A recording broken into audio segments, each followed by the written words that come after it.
এখন বিষয় রাখা হয়েছে রুকনিয়াতের দায়িত্ব কর্তব্য। এই আলোচনা তো আমার জন্য প্রয়োজন, আমি তো একজন রোকন, সেই জন্য নিজের জন্যই মূলত কথা বলব। আর যদি কোনো কিছু আমরা শিক্ষণীয় পাই সেটা গ্রহণ করার চেষ্টা করব সকলে মিলে ইনশাআল্লাহ। আজকে বন্ধের দিন হওয়ার কারণে প্রোগ্রামের চাপ তো একটু বেশি, এরপরে আরও 2টা প্রোগ্রাম অ্যাটেন্ড করতে হবে, সেজন্য এদিকে শুরু করতে তো কয়েক মিনিট দেরি হয়ে গেছে, কিন্তু ওদিকেই মনে হয় দেরি করা যাবে না, সেজন্য সংক্ষেপেই কথা বলার চেষ্টা করতে হবে ইনশাআল্লাহ। আমা তৌফিক ইল্লা বিল্লাহ, আলাইহি তাওয়াক্কালতু ওয়া ইলাইহি উনীব। প্রথমত রোকন শব্দটা আমরা গ্রহণ করেছি আমাদের গঠনতান্ত্রিক কর্মী বোঝানোর জন্য। এটা একটা বিশেষ পরিভাষা, সদস্য বললেই এটার অর্থ সঠিকভাবে বোঝা যায়। রোকন, রুকনিয়াত এগুলো বিশেষ একটি পরিভাষার মর্যাদা রাখে, অর্থপূর্ণ পরিভাষা। অনেকে জিজ্ঞেস করে যে যদি এই যে যারা রোকন হইতে যায়, গঠনতন্ত্র অনুযায়ী জনশক্তি কত প্রকার? জনশক্তি অনেকে থতমতে খেয়ে যায়, জবাব দিতে পারে। গঠনতন্ত্র অনুযায়ী জনশক্তি হলো 2 প্রকার, একটা হলো রোকন, আর রোকন হইতে না পারলে সহযোগী সদস্য হবে। কর্মীর কথা তো গঠনতন্ত্রে লেখা নাই, আছে? এটা বলতে পারে। এমনি তো আমাদের জনশক্তির স্তর 3টা, সহযোগী সদস্য, কর্মী, এরপরে রোকন। কিন্তু গঠনতন্ত্রে কর্মীর কথা নেই। কর্মী হইল মাঝখানের প্রক্রিয়ার নাম, সেটা সংগঠন পদ্ধতিতে লেখা আছে। তো রোকন শব্দটি আমরা কোরআন শরীফে 2টা জায়গায় দেখতে পাচ্ছি। একটা হচ্ছে সূরা হুদ আয়াত নম্বর 80, 11 নম্বর সূরার 80 নম্বর আয়াত, সূরা হুদ। قال لو أن لي بكم قوة أو آوي إلى ركن شديد। এটা হচ্ছে লূত আলাইহিস সালামের কথা, যেটা আল্লাহ কোরআন শরীফে কোট করেছে। কওমে লূতকে অপরাধের কারণে যখন তাদেরকে শাস্তি দেওয়ার সিদ্ধান্ত নিলেন আল্লাহ, তাদেরকে ধ্বংস করার জন্য 2জন ফেরেশতা পাঠালেন। এই 2জন ফেরেশতাকে তারা সুন্দর বালকের বেশে, সুশ্রী বালকের রূপ নিয়ে পাঠালেন। যেহেতু ওই কওমের অপরাধ ছিল সেটা, তখন কওমের লোকজন দেখল যে লূত আলাইহিস সালামের 2জন সুন্দর মেহমান আসছে, তারা সকলেই হুমড়ি খেয়ে পড়া শুরু করল। এই অবস্থায় লূত আলাইহিস সালাম বললেন, লাউ আন্না লি বিকুম কুওয়া, হায় তোমাদেরকে রক্ষা করার মতো শক্তি যদি আমার থাকতো, কুওয়া, আও আবি ইলা রুকনিন শাদীদ, অথবা একটি রোকন যদি থাকতো, মজবুত রোকন। তাহলে এখানে মজবুত অবলম্বন বা আশ্রয়, আমি যদি তোমাদের জন্য একটি মজবুত অবলম্বন বা আশ্রয় খুঁজে পেতাম, তাহলে কোথায় না ভালো হতো। তাহলে এখানে রোকন শব্দটি ব্যবহৃত হয়েছে অবলম্বন হিসাবে, আশ্রয় হিসাবে, নির্ভর হিসাবে, আস্থার প্রতীক হিসাবে, সুরক্ষার প্রতীক হিসাবে এখানে শব্দটা ব্যবহৃত হয়েছে। এরপরে আবার 51 নম্বর সূরা, সূরা নম্বর 51 আয়াত নম্বর 39, 39 সূরা জারিয়াত। এই সূরা জারিয়াতের 39 নম্বর আয়াত, আয়াত নম্বর 39, সেখানে এই রোকন শব্দটা আসছে। ফাতাওয়াল্লা বিরুকনিহি ওয়া ক্বালা সাহিরুন আও মাজনুন। ফাতাওয়াল্লা ফিরে গেল সে অতঃপর, বিরুকনিহি তার রোকনের কারণে, এবং বলল হয় জাদুকর হবে, নাহলে পাগল হবে, নাহলে আমার কাছে মূসা এবং হারুন আসতো না। মূসা এবং হারুনকে দায়িত্ব দেওয়া হলো ইযহাব ইলা ফিরআউন ইন্নাহু তাগা, সে সীমা লঙ্ঘন করেছে, তাকে তোমরা আল্লাহর দিকে দাওয়াত দাও। এই দাওয়াত থেকে সে ফিরে গেল, ফতাওয়াল্লাহ, দাওয়াত গ্রহণ করলো না, বরং দম্ভ ভরে ফিরে গেল। কি জন্য? বিরুকিনিহি, তার শক্তি বলে, তার রাজনৈতিক শক্তি, রাষ্ট্র শক্তি, কূটনৈতিক শক্তি, অর্থনৈতিক শক্তি, কূটনৈতিক শক্তি, সেই ছিল তখন সবচাইতে শক্তিধর ব্যক্তি। এই শক্তি বলে সে তাদের দাওয়াত প্রত্যাখ্যান করল, ফিরে গেল। যখন তাদেরকে শাস্তি দেওয়ার সিদ্ধান্ত নিলেন আল্লাহ, তাদেরকে শক্তির অর্থে এখানে রোপণ শব্দটা ব্যবহার হয়েছে। তাহলে দুই জায়গায় আমরা দেখলাম রোপণ শব্দটি ব্যবহৃত হয়েছে। এক জায়গায় মজবুত অবলম্বন, আশ্রয়, আর এক জায়গায় হচ্ছে শক্তি, ক্ষমতা, রাজনৈতিক ক্ষমতা, সামরিক ক্ষমতা, কূটনৈতিক ক্ষমতা, এই সকল অর্থে রোপণ শব্দ ব্যবহৃত হয়েছে। এখন এটা যদি আমরা বিশ্লেষণ করি তাহলে কি দাঁড়ায়? রোপণ শব্দের অর্থ দাঁড়ায় সাপোর্ট বা অবলম্বন, আশ্রয়, নির্ভর, সমর্থন, ভার বহন ক্ষমতা, আস্থা, শক্তির উৎস, মজবুত অংশ, এরকম অনেকগুলো অর্থ আমরা পাব। আর এটা পিলারগুলো যেহেতু বিল্ডিংয়ের ভার বহন করে, সেজন্য পিলার বা খুঁটিকেও সেকেন্ডারি মিনিংয়ে রোপণ বলা হয়। এই যে পিলার, বুনিয়াল ইসলাম আলা খামস, যে পাঁচটা ভিত্তির উপর, এটাকে আরকানুল ইসলাম বলা হয়। ইসলামের আরকান বা রোপণ সমূহ, যেটার উপর ইসলাম দাঁড়িয়ে থাকে।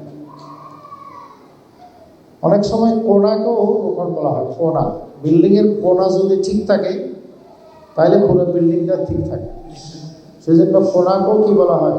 রোপণ বলা হয়। যেমন বালকের রূপ নিয়ে পাঠানো, সেখানে তাওয়াফ শুরু হয় রুকনে ইয়েমেনি থেকে। কাবার যেই কোণাটা ইয়েমেনের দিকে গেছে, সেই কোণা থেকে তাওয়াফ শুরু হয়। সেজন্য রুকনে ইয়েমেনি মানে ইয়েমেনমুখী কোণা।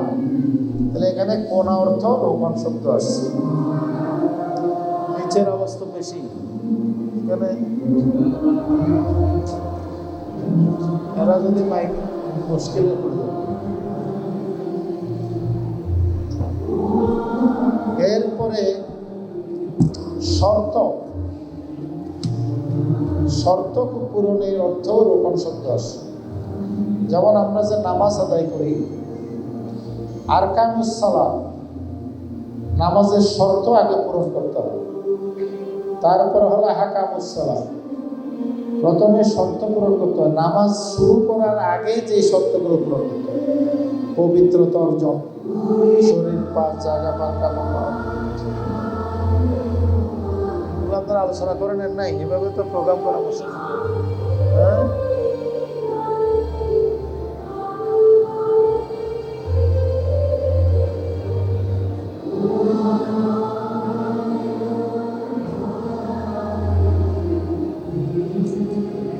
আচ্ছা, যাই হোক, আমি যদি তোমাদের জন্য একটি মসজিদ এখন তো জায়গার অভাব নাই, আপনারা আরেকটা জায়গা নেওয়ার ভালো।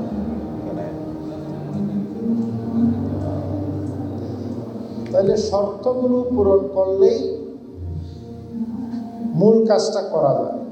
সেই জন্য শর্ত পূরণ অর্থ রোপণ শব্দটা ব্যবহৃত হয়। নামাজ শুরু করতে হইলে আগে পবিত্রতা লাগবে, তারপর আপনি নামাজ শুরু করতে পারবেন। মোকাদ্দামুল ওয়াজিবে ওয়াজিবা, একটা কথা আছে, যে কোনো ওয়াজিব কাজ, ফরজ কাজ করার জন্য যে প্রস্তুতি দরকার সেটাও ওয়াজিব। কাজেই দায়িত্ব পালনের আগে যে শর্তগুলো পূরণ করতে হয়, সেই অর্থ রোপণ শব্দ ব্যবহৃত। ফাউন্ডেশন, এই যে বিল্ডিংয়ের ফাউন্ডেশন অর্থ রোপণ শব্দ ব্যবহৃত। তাহলে রোপণ শব্দটি অনেক অর্থপূর্ণ শব্দ। সেই জন্য আমরা পরিভাষা হিসেবে সদস্য বোঝাতে রোপণ শব্দটা ব্যবহার করেছি। এটা শুধু বাংলায় সদস্য বললে এইরকম অর্থপূর্ণ হয় না। আমি কি রোপণ শব্দের অর্থটা মোটামুটি বুঝাইতে পারলাম? এরপরে আছেন বায়আত। মৌলিকভাবে আমরা রোপণ শব্দটাকে বায়াতের অর্থে ব্যবহার করি। সেখানে বায়াত শব্দটি আমরা পাচ্ছি সূরা আত-তাওবার 111 নম্বর আয়াত, যেটা আমরা পড়ে রোপণ হয়েছে সেখানে ইন্নাল্লাহা আশতারা মিনাল মুমিনিনা আনফুসাহুম ওয়া আমওয়ালাহুম বিআন্না লাহুমুল জান্নাহ।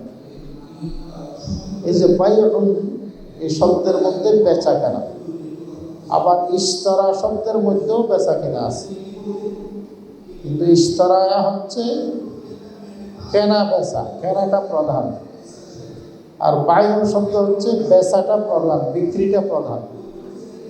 যদিও দুইটার মধ্যেই বেচা কিনা আছে, কারণ আপনি যদি কিনতে যান তাহলে কেউ না বেচলে আপনি কিনতে পারবেন না। আপনি যদি বেচতে যান তাহলে কেউ না কিনলে আপনার বেচাটা হবে না। এই জন্য দুই শব্দের মধ্যেই, যেমন যদি বলি যে বেকম এশতারা, এটা কি দিয়ে কত দিয়ে কিনেছো, তাহলে এটা কেনাটা প্রধান হয়। কিন্তু আমি যে কিনেছি আরেকজন তো বেচছে, তাহলে এটার মধ্যেও কেনা এবং বেচা দুইটা আছে।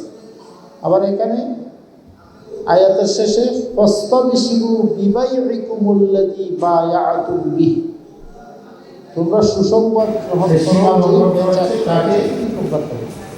এখানে বেচাটা প্রধান। এখানে ক্রেতা হচ্ছেন আল্লাহ, বিক্রেতা হলাম আমরা। আর সেজন্য ইন্নাল্লাহা আশতারা মিনাল মুমিনিনা, আল্লাহ হচ্ছেন ক্রেতা, মুমিনরা হচ্ছে বিক্রেতা। দামটা কি? বিআন্না লাহুমুল জান্নাহ, জান্নাতের বিনিময়ে। আচ্ছা, এই জান্নাত কি দুনিয়াতে পাওয়া যাবে? পাওয়া যাবে নাকি? পাওয়া যাবে। তাহলে এটা বায়া দলিল হয়েছে, মানে বাইনা দলিল। এখানে আমি জান এবং মাল দিতে থাকবো কি জন্য? পরকালে জান্নাত পাওয়ার জন্য। এই জিনিসটা না বোঝার কারণে আমরা এখানেই পাওয়া না পাওয়ার তর্ক বিতর্ক জুড়ে দিই, এখানেই অধিকারের জন্য বেশি মাতামাতি করি, কারো আচরণে ক্ষুব্ধ হইলে কাজ ছেড়ে দিই। মানে এখানেই সম্মান পেতে চাই, এখানেই অধিকার পেতে চাই, এখানেই আমি আমার মর্যাদা পেতে চাই। এইটা যদি হয় তাহলে আমি বায়াত বুঝি। এখানে বায়াতে হচ্ছে যে আপনি আল্লাহর কাছে এখন বিক্রেতার ইচ্ছা অনুযায়ী আপনি এটা খরচ করবেন, জানও খরচ করবেন, মালও খরচ করবেন। আর আপনার পাওনা আপনি বুঝে নেবেন মরার পরে। বিআন্না লাহুমুল জান্নাহ, আপনি জান্নাতকে সবচাইতে বেশি দামি মনে করেন, সেজন্যই দুনিয়াতে আপনি সকল কিছু দেবেন, আর পরকালে গিয়ে আপনি জান্নাতটা বুঝে নেবেন। এইটার নাম হচ্ছে বায়া। কিন্তু আমরা এটা না বোঝার কারণে রোপণ হওয়ার পরে দুনিয়ার দেনা পাওনা নিয়ে, আমি রোপণ হয়েও এটা পাইলাম না, কেন পাইলাম না? তাহলে আমি আসলে বায়ারটা বুঝি। এখানে আপনাকে কিছু দেওয়ার জন্য বলা হয়নি, আপনি নিজে দিয়ে দিচ্ছেন। আচ্ছা, এখানে যে কিনেছেন আল্লাহ, আনফুসাহুম ওয়া আমওয়ালাহুম, জান এবং মাল, কত পার্সেন্ট কিনেছেন? এখানে কোনো পার্সেন্টেজ আছে? কোনো পার্সেন্টেজ নেই। কারণ জান বলতে আমার পুরো জীবন, আর মাল বলতে আমার বলতে যত কিছু আছে সকল কিছু। আমার ছেলে সন্তানও আমার রিজিকের মধ্যে অন্তর্ভুক্ত। সেজন্য স্ত্রী সবার সময় বলতে হয় আল্লাহুম্মা জান্নিবনাশ শাইতান ওয়া জান্নিবিশ শাইতান আলা মা রাযাকতানা, আল্লাহ আমাদেরকেও শয়তান থেকে হেফাজত করো এবং যে রিজিক তুমি দেবে সেটাকেও হেফাজত করো। তাহলে এখানে রিজিক বলতে ছেলে সন্তান বোঝানো হয়েছে। সেজন্য ইব্রাহিম আলাইহিস সালাম ৮৬ বছর বয়সে ছেলে পাওয়ার পর বলা হয়েছে যে এদেরকে রেখে আসো।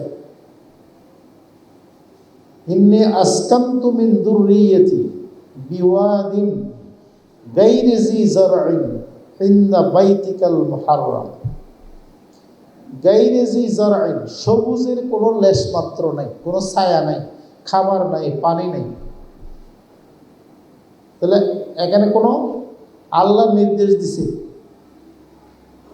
হাজারা শুধু জিজ্ঞেস করছে এটা কি আপনার ইচ্ছে রেখে যাচ্ছেন নাকি আল্লাহর ইচ্ছে? আল্লাহর ইচ্ছে রেখে যাচ্ছে, বাস। তাওয়াক্কুলতু আলাল্লাহ। তাইলে এই যে এটা কেমনে পারলেন? কারণ ওনারা সেইভাবে বুঝেছিলেন, সেই জন্য তিনি খলিলুল্লাহ, যিনি নিজের এমন কোনো কিছু নাই যেটা করতে পারেন না আল্লাহকে খুশি করার জন্য। এখন আল্লাহ যে জানমাল কিনে নিলেছেন, এই জানমালের মালিক কি আমি আসলে? এই জানমাল তো তিনি দিয়েছেন, এটা তো আমি সৃষ্টি করিনি। আমি কি নিজে নিজে সৃষ্টি হয়েছি? সৃষ্টির শুরু থেকে শেষ পর্যন্ত আদি পুরা প্রক্রিয়ার মধ্যেই আল্লাহর অসংখ্য নিয়ামতের মধ্যে আমি ডুবেছি। এবং সেই জন্য কোরআন শরীফে এগুলো স্মরণ করার জন্য বলা হয়েছে, হাল আতা আলাল ইনসানি হিনুম মিনাদ দাহর লাম ইয়াকুন শাইআম মাযকুরা। মানুষের উপর দিয়ে কি বিশাল একটি মহাকাল অতিক্রান্ত হয়ে যায়নি, যখন সে স্মরণযোগ্য কোনো বস্তুই ছিল না। তাহলে আমার অস্তিত্বের কালের চাইতে অনস্তিত্বের কাল অনেক বড়, কোটি কোটি বছর চলে গেছে, আমারে কেউ চিনতই না। লাম ইয়াকুন শাইআম মাযকুরা, সেটা স্মরণে না থাকার কারণে আমি আমার অস্তিত্ব নিয়ে অহংকারে মেতে উঠি। আমি নিজেকে সম্মানিত মনে করি, মর্যাদাবান মনে করি, কারো কথা সহ্য করতে পারে না, কারো অপমান সহ্য করতে পারে না, যে আমার মতো সম্মানী মানুষকে এরকম কেন করে। কিন্তু আমি যদি ওইটা মাথায় রাখতাম যে আমাকে আজকে যে পরিচয় দিচ্ছি, যে পরিচিত হয়েছি, এই পরিচয়ের কাল বেশিক্ষণ না, বরং এর আগে যে আমারে কেউ চিনত না, লাম ইয়াকুন শাইআম মাযকুরা, এই কাল মহাকাল, দাহার, যুগের পর যুগ, কালের পর কাল চলে গেছে, আমার পরিচয় দেওয়ার মতো কোনো সত্তা আমি ছিলাম না। তাহলে সেই মহাকালের অনস্তিত্ব থেকে আল্লাহ আমাকে মেহেরবানি করে অস্তিত্বে এনেছে। ফালিয়ানজুরিল ইনসানু মিম্মা খুলিক, খুলিকা মিন মাইন দাফিক ইয়াখরুজু মিন বাইনিস সুলবি ওয়াত তারাইব। মানুষকে চিন্তা করা উচিত, নজর দেওয়া উচিত, তার উৎপত্তি কীভাবে হয়েছে। মাইন দাফিক, এক বিন্দু নাচিস নাপাক পানি থেকে তাকে আমি সৃষ্টি করেছি। তাহলে সেই অস্তিত্বের কথা যদি মনে না রাখে, তাহলে সে অহংকারী হয়ে যাবে, সে মই কি হনুর হয়ে যাবে। আমার এত ডিগ্রি, এত পরিচয়, হ্যাঁ, এত সম্পদ, কতজন আমার এগুলো চিন্তা করে নিজের মধ্যে অহংকার চলে। সেই জন্য আল্লাহ বলছেন যে না, মাঝে সৃষ্টির গোড়ার কথাও একটু স্মরণ করো। ফালিয়ানজুরিল ইনসানু মিম্মা খুলিক, খুলিকা মিন মাইন দাফিক ইয়াখরুজু মিন বাইনিস সুলবি ওয়াত তারাইব। ওইভাবে মায়ের পেটে আমার গর্ভসঞ্চার হওয়ার পর থেকে সেখানে অনেক স্টেজ পাড়ি দিয়ে 40 সপ্তাহে আমাকে একটি মানব শিশু বানিয়েছেন। সেই বিষয়ে বিস্তারিত আলোচনা সূরা মুমিনুনের প্রথম রূপের শেষের দিকে আছে। এবং শেষে আল্লাহ বললেন, ফাতাবারাকাল্লাহ আহসানুল খালিকিন। এই নাপাক পানি থেকে সূত্রপাত করে কত সুন্দরভাবে একটি মানব শিশু তিনি তৈরি করেছেন। ফাতাবারাকাল্লাহ আহসানুল খালিকিন। সমস্ত বিরাট আমরা ওই মহান রবের জন্য, যিনি এইভাবে সুন্দরভাবে সৃষ্টি করতে পারে। এবং এই যে আলোক শব্দ, প্রথম যে 5টি আয়াত, ইকরা বিসমি রাব্বিকাল্লাযী খলাক, খলাকাল ইনসানা মিন আলাক। আলাক মানে টাঙানো, লেগে থাকে, যে গর্ভসঞ্চারের পরে মায়ের পেটে যোগের মতো লেগে থাকে, এটাকে বলা হয় আলোক। দেখেন, প্রথম নাযিলকৃত আয়াতেই আল্লাহ সৃষ্টি নিয়ে কথা বলেছেন, এবং মানুষ সৃষ্টির সূচনাতে মায়ের পেটে যে গর্ভসঞ্চার হয়, টাঙানো থাকে, সেটা নিয়ে কথা বলেছে। সেটা দিয়ে ওহী নাযিল শুরু হয়েছে। তাহলে এখান থেকে ধীরে ধীরে আমাকে মানব শিশু হিসেবে দুনিয়া আসে, আমি আসলাম। তখনও আমি আজকের মতো পরিপূর্ণ মানুষ ছিলাম না, সেটাও আল্লাহ স্মরণ করতে বলেছে।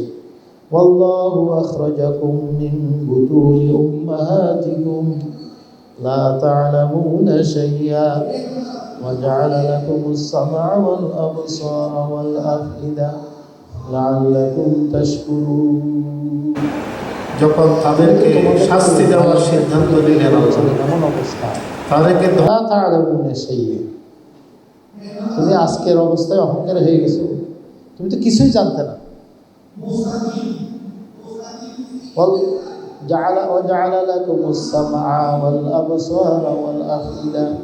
তিনি মেহেরবানি করে তোমাদেরকে শ্রবণ শক্তি দিয়েছেন, দৃষ্টি শক্তি দিয়েছেন এবং অনুধাবন করার মতো একটি ব্রেইন দান করেছেন।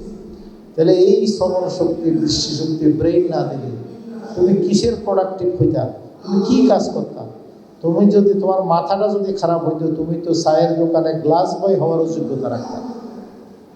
তাহলে যে আল্লাহ এইভাবে আমাদেরকে এই পূর্ণতার দিকে নিয়ে এসেছেন এবং এই যে আলো, বাতাস, পানি, অসংখ্য নিয়ামত দিয়ে আমাদেরকে পুষ্ট করেছেন। তাহলে এইরকম অসংখ্য নিয়ামত, ওয়াইন তাউদ্দু নিয়ামাতুল্লাহ লা তুহসুহা, অগণিত নিয়ামত রাজি ভোগ করে আজকে আমি আমার পর্যায়ে এসেছি। তাহলে এইগুলোকে আল্লাহ দিয়েছেন না আমি করেছি? আল্লাহ মেহেরবানি করে আমাকে সব দান করেছেন এবং এই পর্যায়ে নিয়ে এসেছেন। আনার পরে বলছে যে এখন আমি কিনে নিলাম। গণনাটা এরকম, ওই যে ঈদের চাঁদে আমরা বাচ্চাদেরকে অনেক সময় নিজের পকেট থেকে 50টা টাকা দিই না, আবার কোলে নিয়ে বলি যে বাবা তোমার টাকাটা আমাকে দাও না। সে বলছে না দেবো না, সেই মালিকানা পেয়ে বসে দিতে চায়, কিন্তু সে খেয়াল করে না যে বাপের রূপ নিয়ে পাঠানো, ঠিক না? আমাদের আচরণ সেরকম হয়ে যায়। এত অসংখ্য নিয়ামত পাওয়ার পরে, পরিণত হওয়ার পরে যখন আল্লাহ বলছেন ইন্নাল্লাহ আশতারা মিনাল মুমিনিনা আনফুসাহুম ওয়া আমওয়ালাহুম, তোমার পুরো জানটা আমি কিনে নিয়েছি, পুরো মালটাও কিনে নিয়েছি। সেজন্য আমরা রোপণ হওয়ার সময় যে দরখাস্ত করেছিলাম, সেখানে আমির জামাত বরাবর দরখাস্ত করেছিলাম, মাধ্যম মহানগরীর আমির, সেখানে বলেছিলাম আমি আল্লাহকে খুশি করার জন্য, আল্লাহর সন্তুষ্টি অর্জনের লক্ষ্যে ইসলামের পরিপূর্ণ দায়িত্ব পালনের মাধ্যমে আমার জান এবং মাল সম্পূর্ণরূপে সুবর্দ করিয়া আমি জামাত ইসলামের রোকন হইতে চাই। আমি এই আয়াত বুঝে শুনে সেখানে বলেছি 4টা কথা। 1 নম্বর হচ্ছে আমি আল্লাহকে খুশি করতে চাই, আমার আর কোনো উদ্দেশ্য নেই। আমি শুধুমাত্র লিওয়াজহিল্লাহ, লিল্লাহিয়াত নিয়ে রোকন হইতে চাই, আমার আর কোনো উদ্দেশ্য থাকবে না, শুধু আল্লাহকে খুশি করার জন্য। 2 নম্বর, আমি পুরোপুরি মুসলমান হব, আমি ইসলামের জন্য একটি মজবুত দায়িত্ব পাব। আমি আদানি মুসলমান হব না, পুরোপুরি মুসলমান হব। 3 নম্বর হচ্ছে আমার জান এবং মাল সম্পূর্ণরূপে সুবর্দ করিয়ে, কারণ আল্লাহ কেনার সময় কুল কিনেছেন, জুস কিনেন নেই, 100% কিনেছেন, কোনো অংশ কিনেন নেই। আপনিও ঘোষণা দিয়েছেন কি আমার জান এবং মাল সম্পূর্ণরূপে সুবর্দ করিয়া। 4 নম্বর বলছেন আমি জামাত ইসলামের রোকন হইতে চাই। কি দরখাস্তের কথা মনে আছে? কার কার মনে আছে একটু হাত উঠান দেখি। এখন তো মনে আসবে, স্মরণ করে দিচ্ছি, কিন্তু জিজ্ঞেস করলে অনেকেই পারে না দরখাস্ত কি করেছিল। এই দরখাস্তের মধ্যে 4টা গুরুত্বপূর্ণ কথা বলেছি। আমার একমাত্র টার্গেট হচ্ছে আল্লাহকে খুশি করা, দুনিয়ার কোনো চাওয়া পাওয়ার উদ্দেশ্যে আমি রোপণ হচ্ছে। আর আল্লাহকে খুশি করার নিয়ত ছাড়া কোনো কাজ করলে এটা আল্লাহর দরবারে মকবুল হয় না, এটা পরকালে বিগ জিরো পাওয়া যাবে। আমি যদি প্রদর্শন ইচ্ছা নিয়ে, দুনিয়ার কোনো স্বার্থকেন্দ্রিক চিন্তা নিয়ে, আমি যদি নিজের শ্রেষ্ঠত্ব প্রমাণের অহংকারের জন্য কোনো কাজ করি, সেটা আল্লাহর দরবারে গ্রহণযোগ্য হবে না। আল্লাহর দরবারে শুধু সে গ্রহণযোগ্য হবে যতটুকু আমি আল্লাহকে খুশি করার জন্য করেছি। আমার নিয়ত যদি এরকম পরিশুদ্ধ না থাকে, তাহলে আমার ওইটা ইবাদত হিসেবে গ্রহণযোগ্য হবে না। আল্লাহর দরবারে গিয়ে আমি বিগ জিরো পাবো, কোনো আমল নামা আমার ওজনদার হবে না, আমার দাঁড়িপাল্লাকে ভারী করতে পারবে না। তাইলে আগে জীবনের চিন্তাধারা পাল্টাতে হবে। রোপণ মানে যে আমি যা কিছুই করব, ছোট বড় যা দায়িত্ব পালন করব, এটা নির্বাচনের বড় কাজ হোক, সামাজিক বড় কাজ হোক, বা ঘরের মধ্যে বসে রিপোর্ট রাখা হোক, দাওয়াতি কাজ হোক, ব্যক্তিগত গোপনে গোপনে কাজ হোক, গোপনে আল্লাহর কাছে কান্নাকাটি করা হোক, সকল কাজ গোপনে প্রকাশ্যে আমার যত কাজ করব সকল কিছু একমাত্র করব কাকে খুশি করার জন্য। এইটা যদি আমার মাথায় না থাকে তাহলে আমি প্রথম পয়েন্টে ভুলে গেলাম, আমি ব্যর্থ হয়ে গেলাম। এটা আমি প্রকাশ ঘটাই সবচাইতে বেশি আত্তাহিয়াতুর মধ্যে বসে। আত্তাহিয়াতু যখন পড়ি সেখানে আমরা তিনটা শব্দ বলি, আত্তাহিয়াতু লিল্লাহি এই তিন শব্দের মধ্যে আমার জীবনের সকল কিছু আছে। তাহিয়া বলা হয় আমার কালাম, আমার সালাম, আমার মিশামিশি, আমার আচরণ, আমার বডি ল্যাঙ্গুয়েজ, আমার চাহনি, সকল বাহ্যিক তৎপরতাকে বলা হয় তাহিয়া। আমি বলতেছি আমার সালাম, কালাম, বক্তৃতা, আমার মানুষের সাথে মেলামেশা, চাহনি, এই সকল কিছু, আমার বডি ল্যাঙ্গুয়েজ, সকল কিছুই আল্লাহকে খুশি করার জন্য। এরপরে বলতেছি কি অসলাওয়াত। সলাওয়াত মানে নামাজ সমূহ, কিন্তু সলাওয়াত দিয়ে সকল কর্মকাণ্ডকে বোঝায় যেখানে শারীরিক কসরত করা লাগে, পরিশ্রম করা লাগে, ফিজিক্যাল মুভমেন্ট করা লাগে, এই সকল কিছু সলাওয়াতের মধ্যে।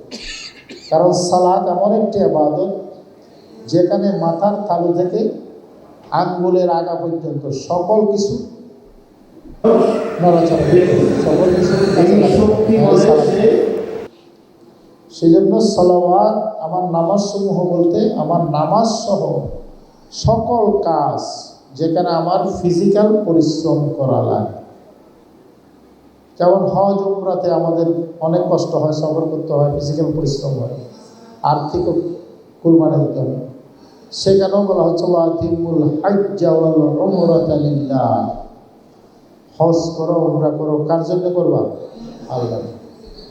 তাহলে সলাওয়াত মানে all my physical activities, all my movements, আমার যত কাজ যেখানে আমার শারীরিক কসরত করা লাগে, সকল কিছুই কার জন্য? আল্লাহ।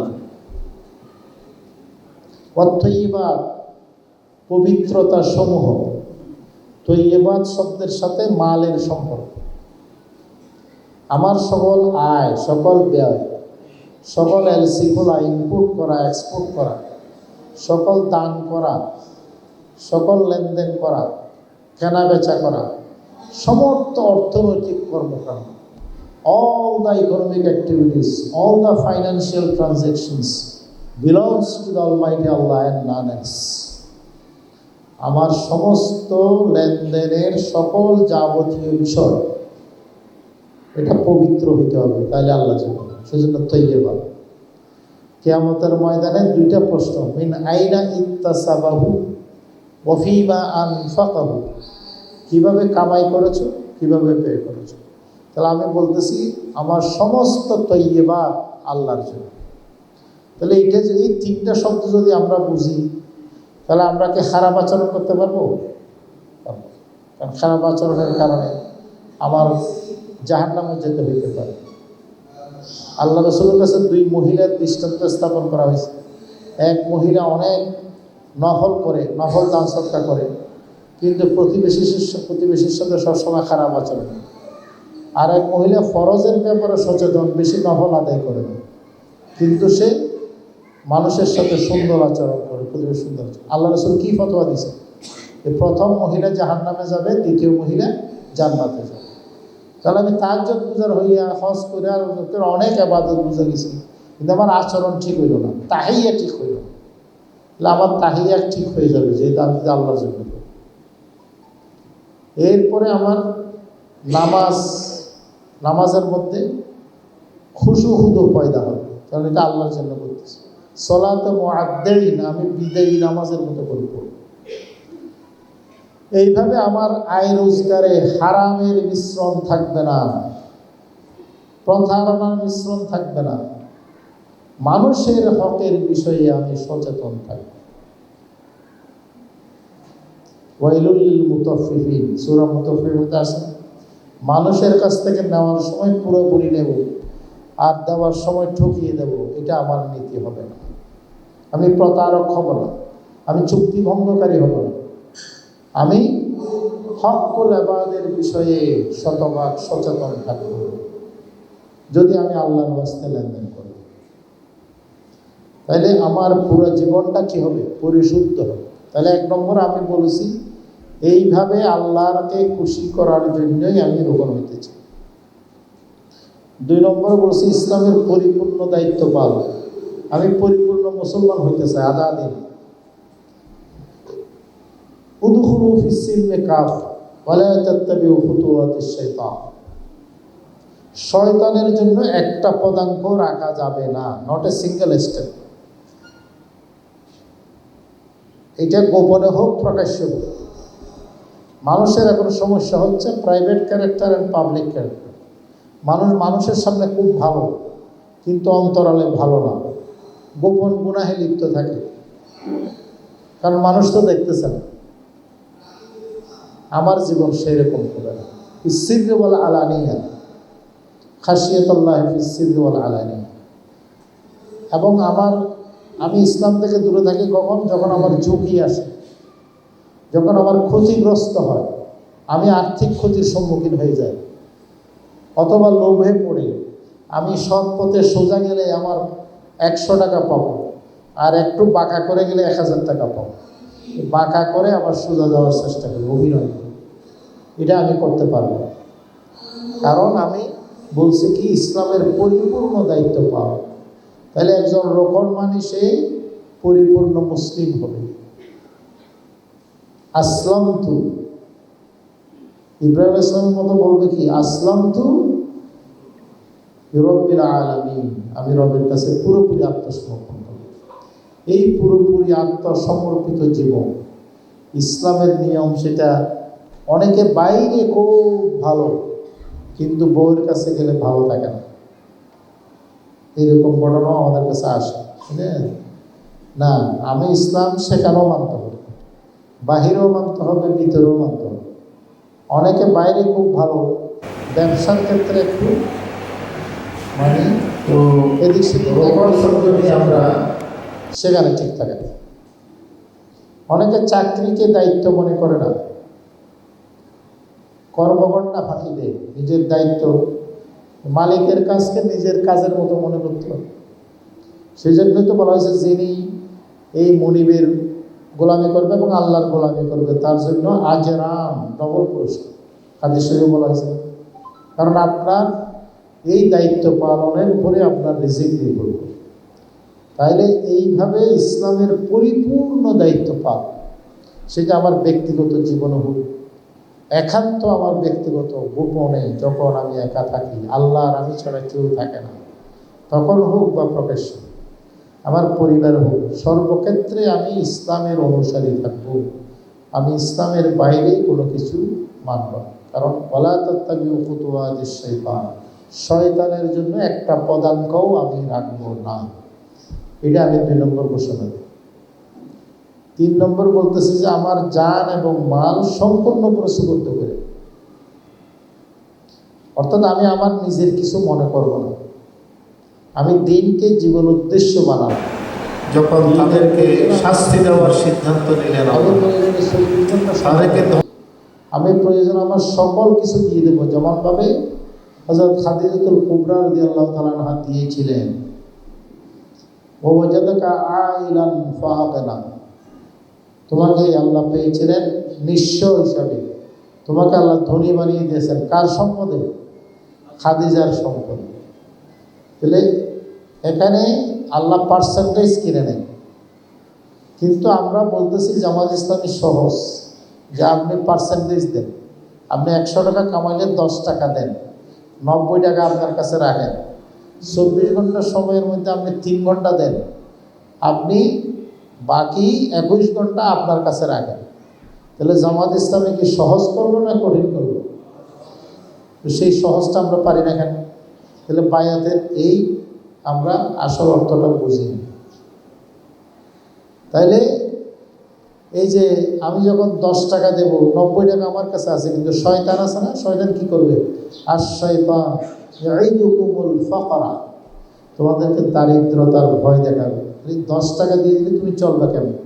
10 টাকাটাকে অনেক বড় করে দেখাবে, 90 টাকাটাকে অনেক ছোট করে দেখাবে। তখন আপনি ভয় পেয়ে যাবেন, আপনি আহ্বানে সাড়া দিতে পারবেন। আমরা তো সাহাবায়ে কেরামের গল্প শুনছি। এই মাসে একজন রোকন হইতে আসছে, বালকের রূপ নিয়ে পাঠানো। দোকানে জব করে, 5,000 টাকা বেতন। তো তার সাথে কন্ট্যাক্টে তার পরিবারের খবর নিলাম। পরিবারে বাপ কাজ করতে পারে না, একটা বড় ভাই আছে, সেটাও প্রতিবন্ধী, তার উপরে সংসারের দায়িত্ব আছে, 21 বছরের ছেলে। আমি তো তুমি 5,000 টাকা দিয়ে কিভাবে চলো? দেখলাম যে ইয়ানত তো 250 টাকা দিচ্ছে, আবার নির্বাচনী ফান্ডও সে 10 টাকা না 20 টাকা দিচ্ছে, আবার এককালীনও 2,000 না 3,000 ওয়াদা করেছে, সেটাও কিস্তি দিচ্ছে। তাহলে সে 5,000 টাকা কামাইয়া মাসে প্রায় 400 টাকার মতো, 400 বেশি হবে, আরও 400-র মতো দিয়ে দিচ্ছে সংগঠনকে। বাকি টাকাটা বাড়িতে পাঠাচ্ছে। সে মোবাইলের অ্যাক্সেসরিজের দোকানে ঘুমাইয়ে থাকে, খাওয়া দাওয়া ফ্রি, খরচ হয় না। খরচ যেটা করে এটা সংগঠনের জন্য করে।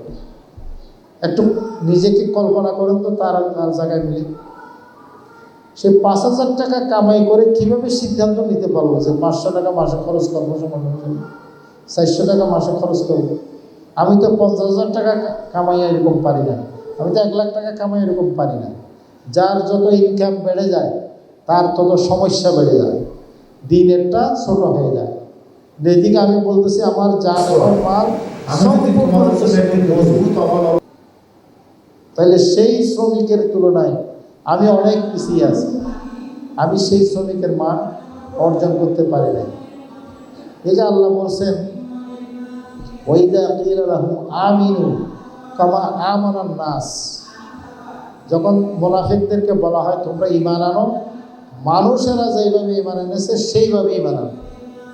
ক্বালু আনুমিনু কামা আমানাস সুফাহা, তখন মুনাফিকরা বলে আমরা কি বেকুবদের মতো ঈমান আনবো? আলা ইন্নাহুম হুমুস সুফাহা ওয়ালাকিন লা ইয়ালামুন, আসলে এরকম যারা বলে তারাই হচ্ছে বোকা, তারা আসলে বুঝে না, জানে না। তাহলে এখানে নাস বলতে কারা? এখানে নাস বলতে সাহাবায়ে কেরামদেরকে বোঝানো হয়েছে।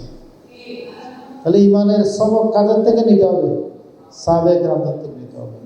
এখানে আমানান নাস কামা আমানান নাস, এই নাস দিয়ে সাহাবায়ে কেরামদেরকে বোঝানো হয়েছে। বিশেষভাবে খেলাফতে রাশেদা, হযরত আবু বকর সিদ্দিক রাদিয়াল্লাহু তাআলা, হযরত ওমর রাদিয়াল্লাহু তাআলা, হযরত ওসমান রাদিয়াল্লাহু তাআলা, হযরত আলী রাদিয়াল্লাহু তাআলা, এই 4 জন এবং খেলাফতে রাশেদা হলো এই কামা আমানান নাস। কামা আমানান নাস মানে হচ্ছে আব্দুল্লাহ ইবনে সালাম এবং তার অনুসারীরা। অনেক বড় পাণ্ডিত্য, অনেক বড় ডিগ্রি, অনেক বেশি সম্মান ছিল, ইহুদির আলেম ছিল, কিন্তু আল্লাহ রাসূলকে সত্য জানার পরে সকল কিছু ত্যাগ করে যিনি এই পথে বায়াত নিতে পেরেছেন, আসতে পেরেছেন। কাজে কামা আমানান নাস মানে আব্দুল্লাহ ইবনে সালাম এবং তার অনুসারীরা।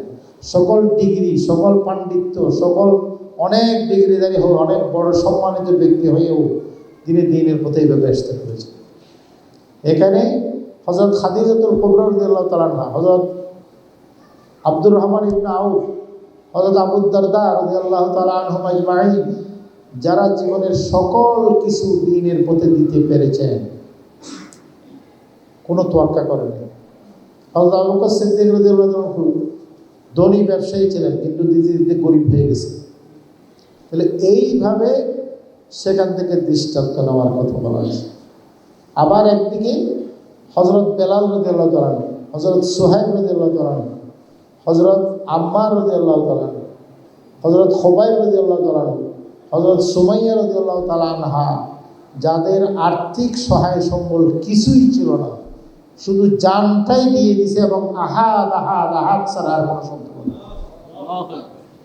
তাহলে আপনার অনেক কিছু থাকলেও সে সীমা লঙ্ঘন করেছে, আপনার তাকে কিছু না থাকলেও আপনার তোমরা আল্লাহর দিকে হতে হবে। এটাই হচ্ছে আমি আমার জান মাল পরিপূর্ণরূপে সুপর্দ করিয়া। কিন্তু আমরা পর্যালোচনা করলে সেটার আলোকে অনেক অনেক পিছিয়ে আছে। সেই কারণেই আমাদের সংগঠন ঋণগ্রস্ত হয়ে যায়, আমাদের সংগঠন সঠিকভাবে পরিকল্পনা নিতে পারে না। ইনফাকের একটি অর্থ হচ্ছে আপনি যা কামাই করবেন তা ব্যয় করবেন, জমাতে কোথাও এনকারেজ করা হয়। আর একটা হচ্ছে যেই কাজে খরচ করবেন সেই কাজের প্রয়োজন অনুযায়ী খরচ করবেন। সেই কাজের প্রয়োজন পূরণ করতে গিয়ে অনেক সময় নিজের সামর্থ্যের বাইরে ঋণগ্রস্ত হয়ে যেতে হয়।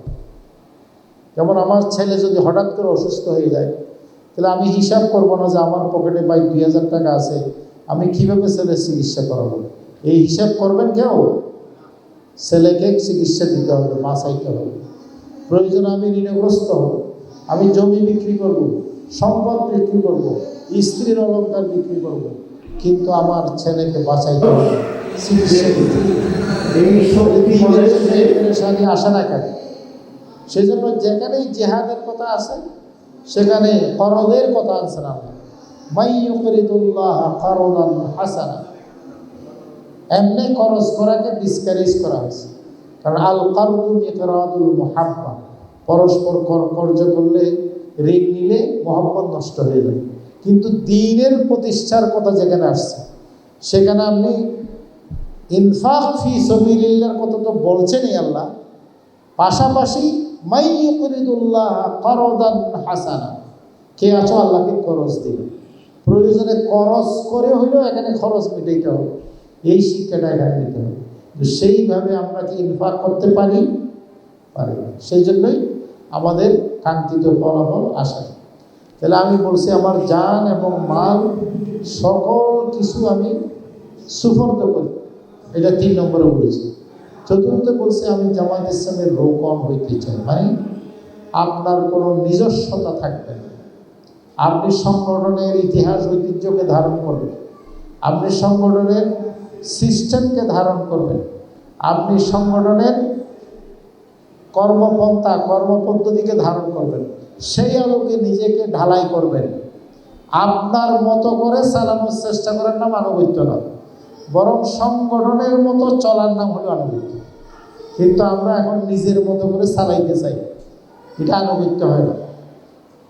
লা ইসলাম ইল্লা বিল জামা ওয়ালা জামাআতা ইল্লা বি ইমারা ওয়ালা ইমারাতা ইল্লা বি তাআ। যে সংগঠন ছাড়া কোনো ইসলাম নেই, দায়িত্বশীল ছাড়া সংগঠন চলে না, আর সঠিক আনুগত্য ছাড়া কোনো দায়িত্বশীল কার্যকর ভূমিকা রাখতে পারে। এটা কার কথা? হযরত ওমর রাদিয়াল্লাহু আনহুর কথা। একদম সংগঠনকে 3টা কথার মধ্যে প্যাকেট করে দিয়েছেন। কোরআন সুন্নাহর সকল শিক্ষাকে এই 3টা শব্দের মধ্যে প্যাকেট করে দিয়েছেন। তাহলে সেইভাবে আমাদেরকে জামাত ইসলামের রোপণ হিসাবে আমাদেরকে জামাত ইসলামীকে ধারণ করতে হবে, জামাতের প্রতিনিধিত্ব করতে হবে এবং জামাতের আনুগত্যে অটল থাকতে হবে। কারণ আপনি এখন আলাদা কোনো সত্তা না, আপনার প্রতিটি কাজকে মানুষ বলবে দেখো জামাতের রোপণ কীরকম। তাহলে আপনি নিজেরা শুধু আপনি সংগঠনকে ক্ষতিগ্রস্ত করবেন, আপনার লেনদেন আচার আচরণ প্রত্যেকটার কারণে জামাত ইসলামী প্রশ্নবিদ্ধ হবে।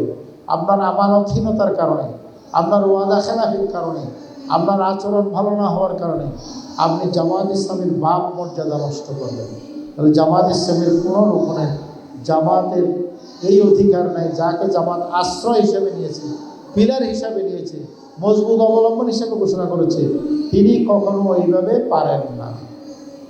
তাহলে এই যে দরখাস্তের কথাটা যদি আমরা ভালোভাবে বুঝি, তাহলে আমরা রোকনিয়াত সঠিকভাবে বুঝব। এর বাইরে আমার আলোচনার বেশি সময় নেই। এরপরে আপনারা 9 নম্বর ধারাটা পড়বেন বেশি করে।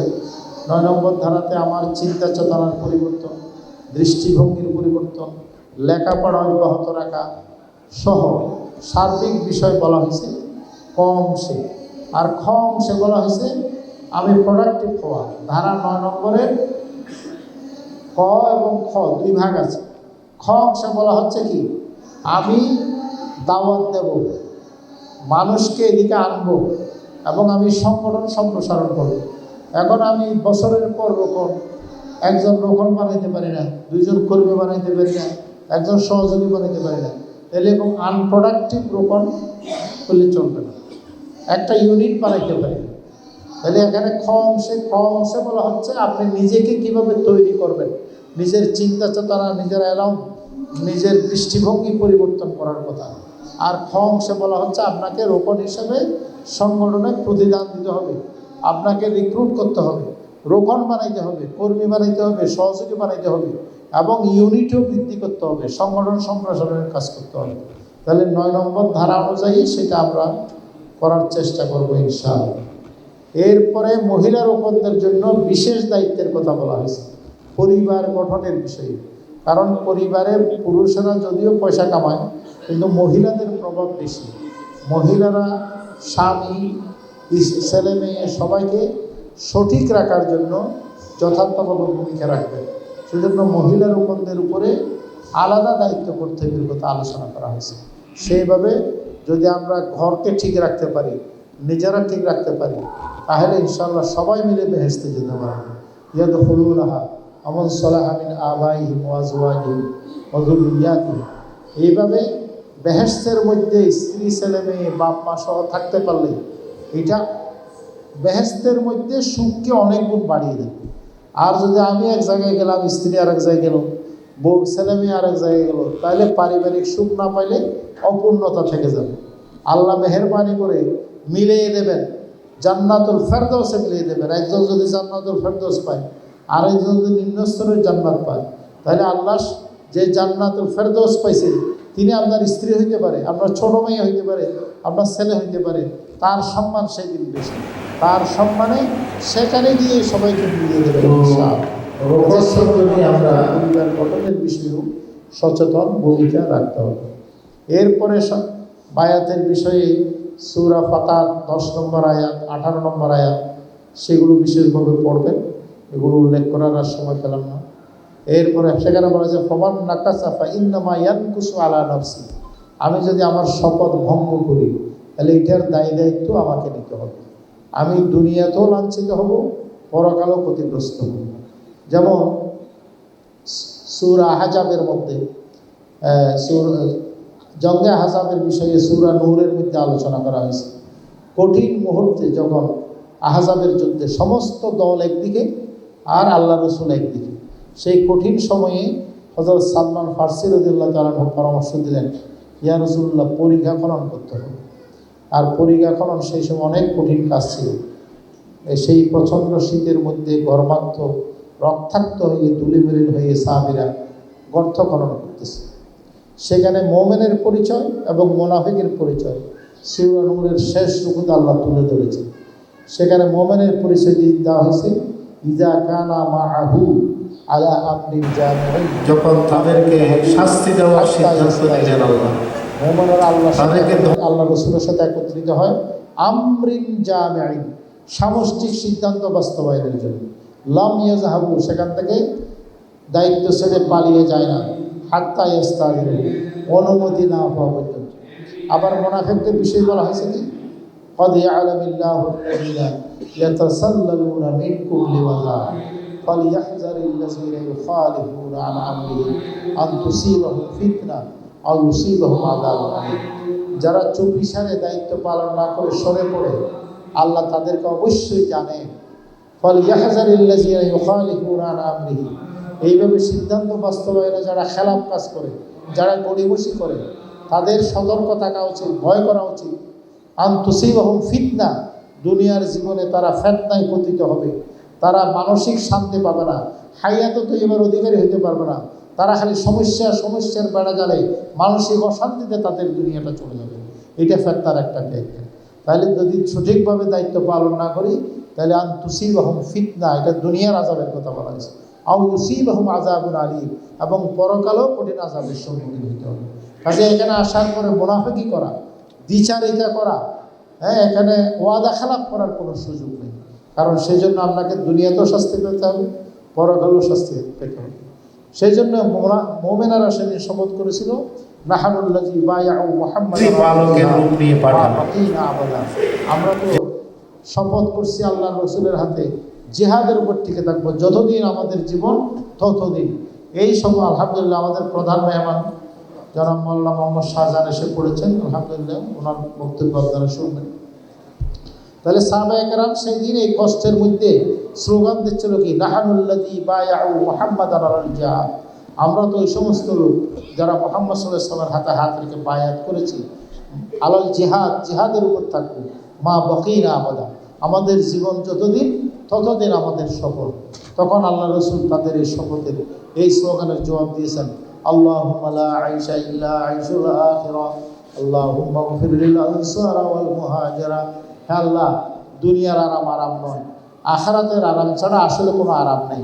হে আল্লাহ, তুমি আনসার এবং মুহাজিরদেরকে ক্ষমা করে দাও।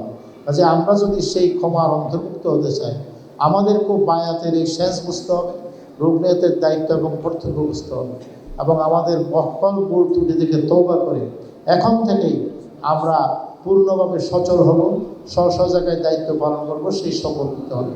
আল্লাহ আমাদের সকল গুনাহ খাতা মাফ করুন এবং সেইভাবে আমাদেরকে রুকনিয়তের দায়িত্ব কর্তব্য বুঝে দায়িত্ব পালনের তৌফিক দান করুন। ওয়াখির দাওয়ানা আলহামদুলিল্লাহি রাব্বিল আলামিন। আসসালামু আমি যদি তোমাদের জন্য একটি মজবুত অবলম্বন। আলহামদুলিল্লাহ, এতক্ষণ পর্যন্ত আমাদের সামনে এবং উপস্থিত ভাই ও বোনেরা,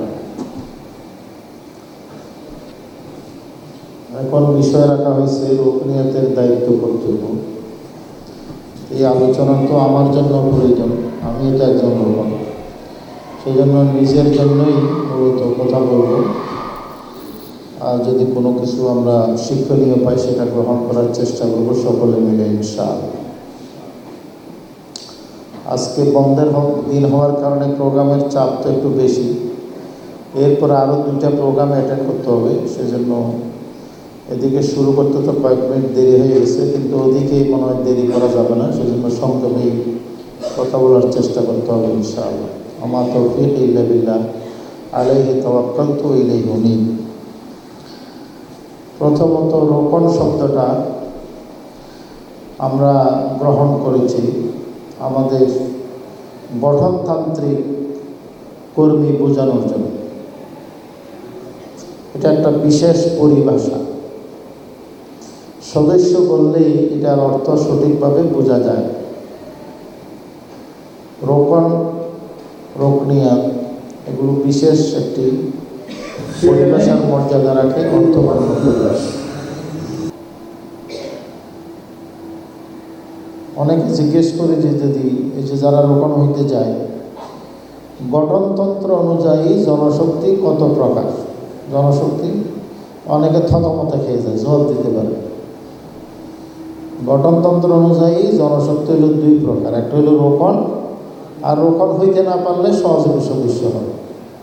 কর্মীর কথা তো গঠনতন্ত্রে লেখা নাই, আছে? এটা বলতে পারেন। এমনি তো আমাদের জনশক্তির স্তর 3টা, সহযোগী সদস্য, কর্মী, এরপরে রোকন। কিন্তু গঠনতন্ত্রে কর্মীর কথা নেই। কর্মী হইল মাঝখানের প্রক্রিয়ার নাম, সেটা সংগঠন পদ্ধতিতে লেখা আছে। তো রোকন শব্দটি আমরা কোরআন শরীফে 2টা জায়গায় দেখতে পাচ্ছি। একটা হচ্ছে সূরা হুদ আয়াত নম্বর 80, 11 নম্বর সূরার 80 নম্বর আয়াত, সূরা হুদ। قال لو أن لي بكم قوة أو آوي إلى ركن شديد। সীমা লঙ্ঘন করেছে তাকে এটা হচ্ছে লূত আলাইহিস সালামের কথা, যেটা আল্লাহ কোরআন শরীফে কোট করেছে। কওমে লূতকে অপরাধের কারণে যখন তাদেরকে শাস্তি দেওয়ার সিদ্ধান্ত নিলেন আল্লাহ, তাদেরকে ধ্বংস করার জন্য 2 জন ফেরেশতা পাঠালেন। এই 2 জন ফেরেশতাকে তারা সুন্দর বালকের বেশে, সুশ্রী বালকের রূপ নিয়ে পাঠালেন। যেহেতু ওই কওমের অপরাধ ছিল সেটা, তখন কওমের লোকজন দেখল যে লূত আলাইহিস সালামের দুইজন সুন্দর মেহমান আসছে। তারা সকলেই হুমড়ি খেয়ে পড়া শুরু করল। এই অবস্থায় লূত আলাইহিস সালাম বললেন, লাউ আন্না লি বিকুম কুওয়া, হায় তোমাদেরকে রক্ষা করার মতো শক্তি যদি আমার থাকতো, কুওয়া, আও আবি ইলা রুকনিন শাদীদ, অথবা একটি রোকন যদি থাকতো, মজবুত রোকন। তাহলে এখানে মজবুত অবলম্বন বা আশ্রয়, আমি যদি তোমাদের জন্য একটি মজবুত অবলম্বন বা আশ্রয় দিয়ে দিতাম তাহলে ভালো।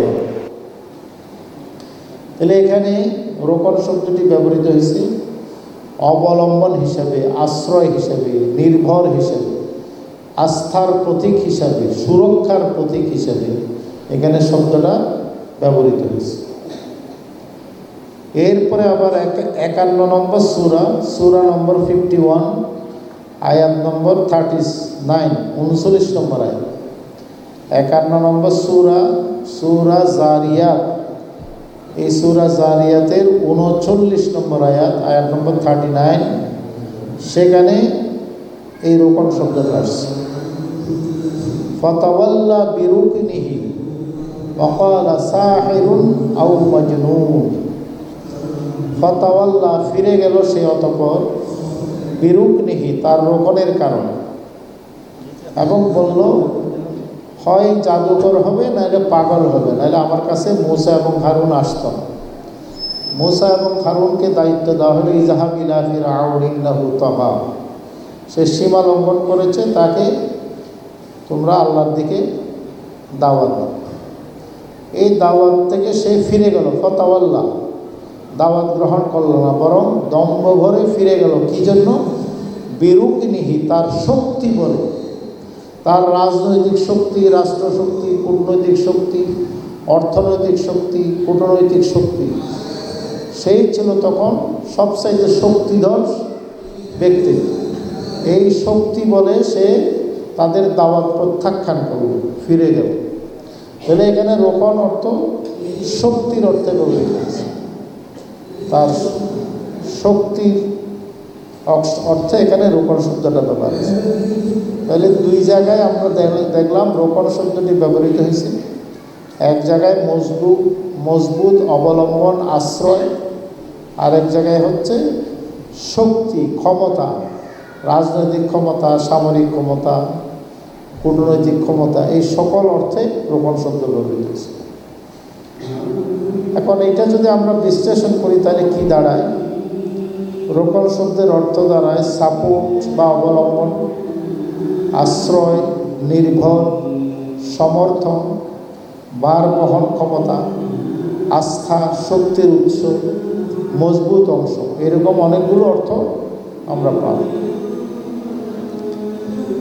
আর এটা পিলারগুলো যেহেতু বিল্ডিংয়ের ভার বহন করে, সেজন্য পিলার বা খুঁটিকেও সেকেন্ডারি মিনিংয়ে রোকন বলা হয়।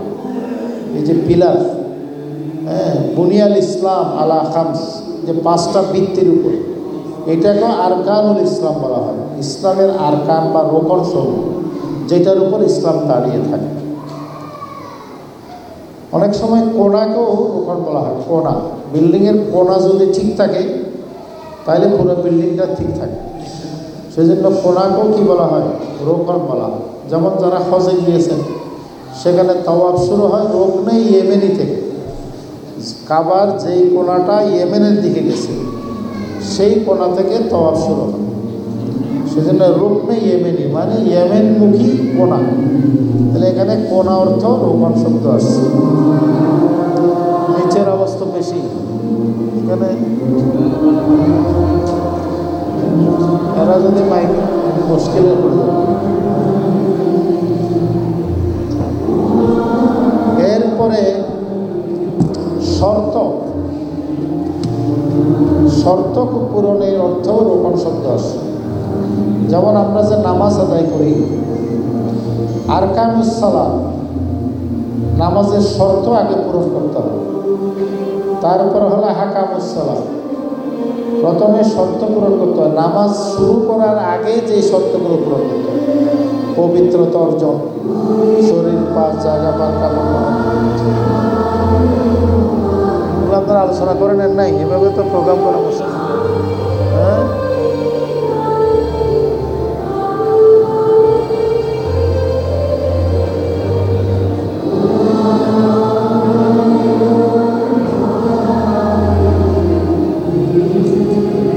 আচ্ছা যাই হোক, এখানে তো দুই জায়গায় দুই প্রোগ্রাম হওয়ার কারণে তো ডিস্টার্ব হয়ে গেল।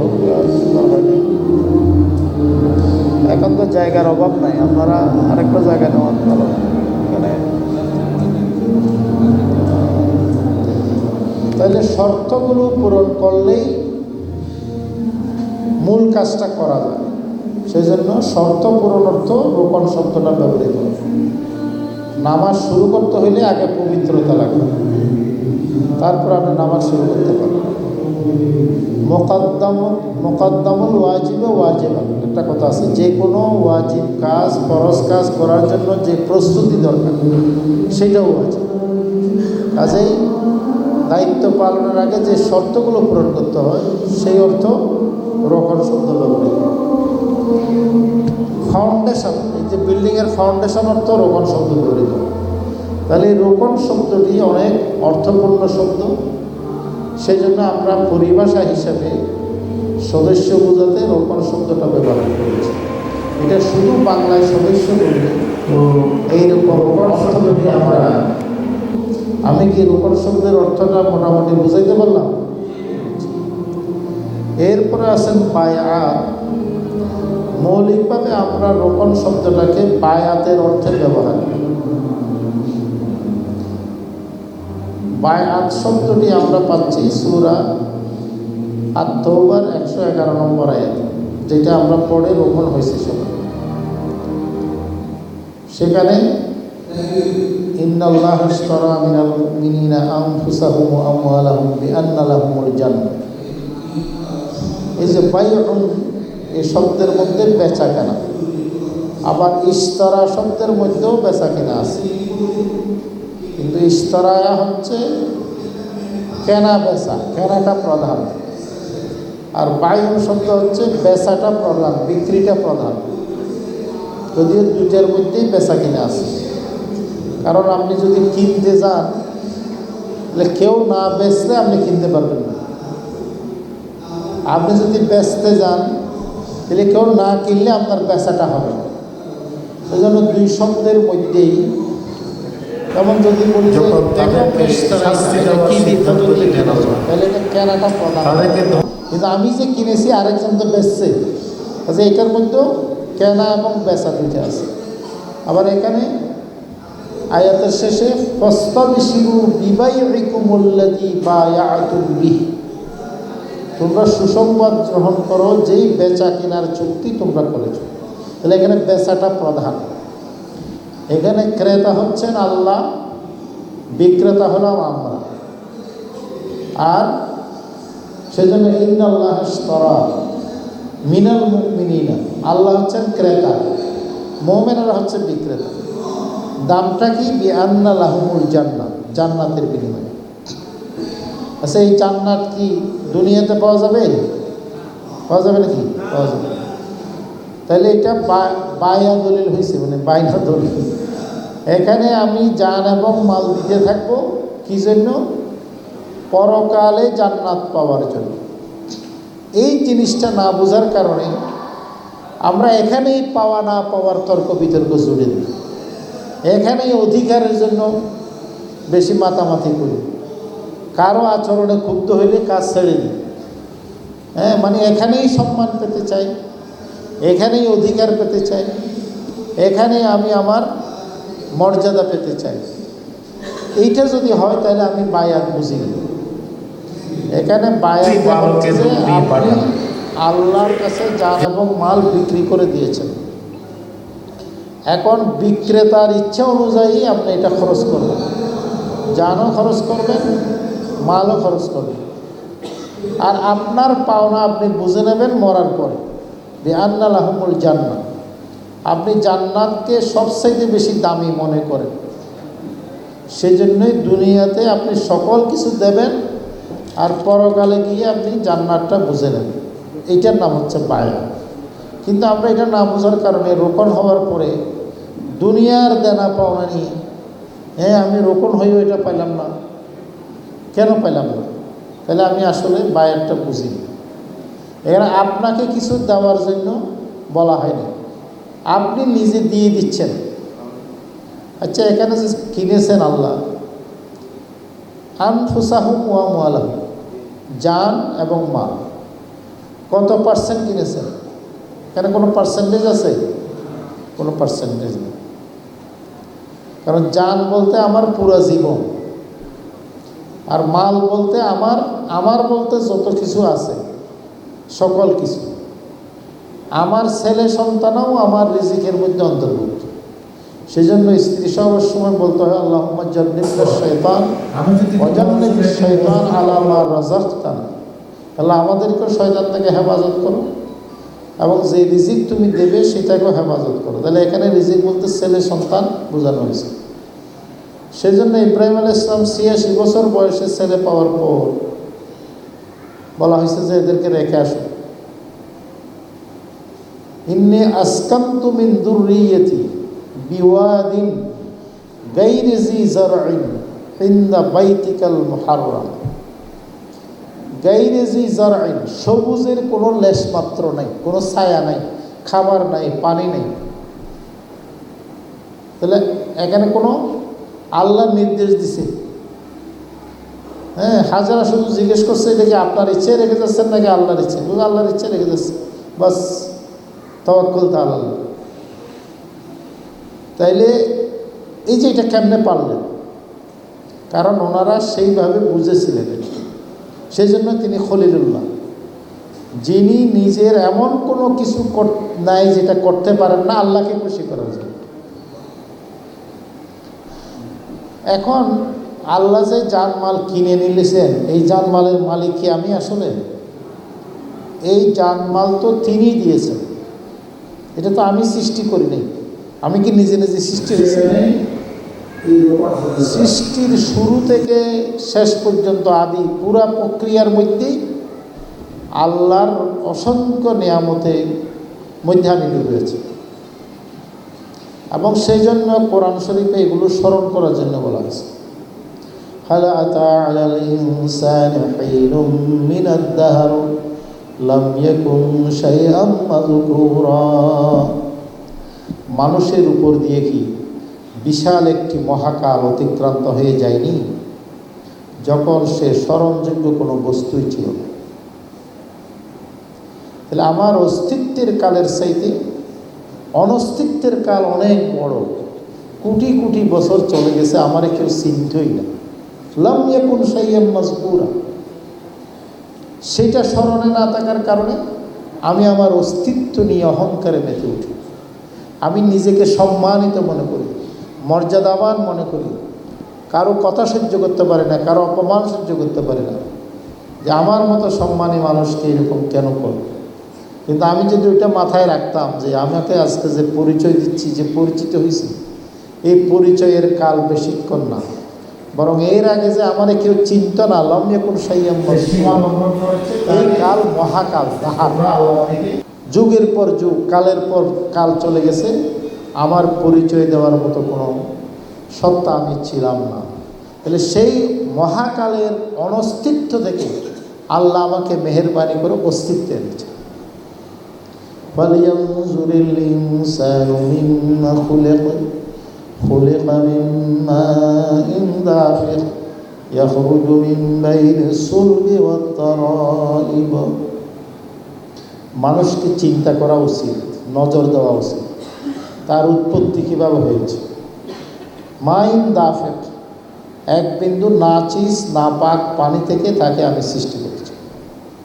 তাহলে সেই অস্তিত্বের কথা যদি মনে না রাখে, তাহলে সে অহংকারী হয়ে যাবে, সে মই কি হনুর হয়ে যাবে। আমার এত ডিগ্রি, এত পরিচয়, এত সম্পদ, কতজন আমার এগুলো চিন্তা করে নিজের মধ্যে অহংকার চলে। সেজন্য আল্লাহ বলছেন যে না, সৃষ্টির গোড়ার কথাও একটু স্মরণ করো।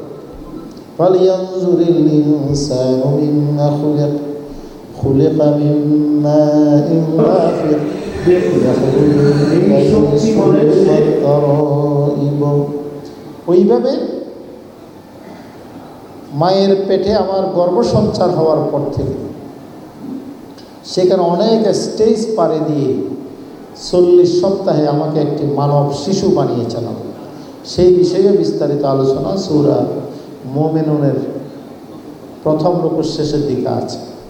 এবং শেষে আল্লাহ বললেন, ফাতাবারাকাল্লাহ আহসানুল খালিকিন। এই নাপাক পানি থেকে সূত্রপাত করে কত সুন্দরভাবে একটি মানব শিশু তিনি তৈরি করেছেন। ফাতাবারাকাল্লাহ আহসানুল খালিকিন। সমস্ত বিরাটত্ব, মহানত্ব ওই মহান রবের জন্য, যিনি এইভাবে সুন্দরভাবে সৃষ্টি করতে পারে। এবং এই যে আলোক শব্দ, প্রথম যে 5টি আয়াত, ইকরা বিসমি রাব্বিকাল্লাযী খলাক খলাকাল ইনসানা মিন আলাক। আলাক মানে টাঙানো, লেগে থাকে, যে গর্ভসঞ্চারের পরে মায়ের পেটে যোগের মতো লেগে থাকে, এটাকে বলা হয় আলোক।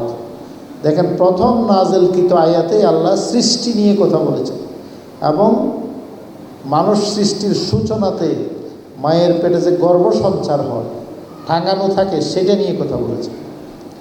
সেটা দিয়ে ওহী নাযিল শুরু হয়েছে। তাহলে এখান থেকে ধীরে ধীরে আমাকে মানব শিশু হিসেবে দুনিয়া আসে, আমি আসলাম। তখনও আমি আজকের মতো পরিপূর্ণ মানুষ ছিলাম না, সেটাও আল্লাহ স্মরণ করতে বলেছে। ওয়াল্লাহু আখরাজাকুম মিন বুতুনি উম্মাহাতিকুম লা তা'লামুনা শাইআ ওয়া জা'আলা লাকুমুস সাম'a ওয়াল আবসারা ওয়াল আফইদা লা'আল্লাকুম তাশকুরুন। তিনি তো তোমাদেরকে মায়ের পেট থেকে বের করেছিলেন এমন অবস্থায়, লা তা'লামুনা শাইআ, তুমি আজকের অবস্থায় অহংকার হয়ে গেছো, তুমি তো কিছুই জানতে না।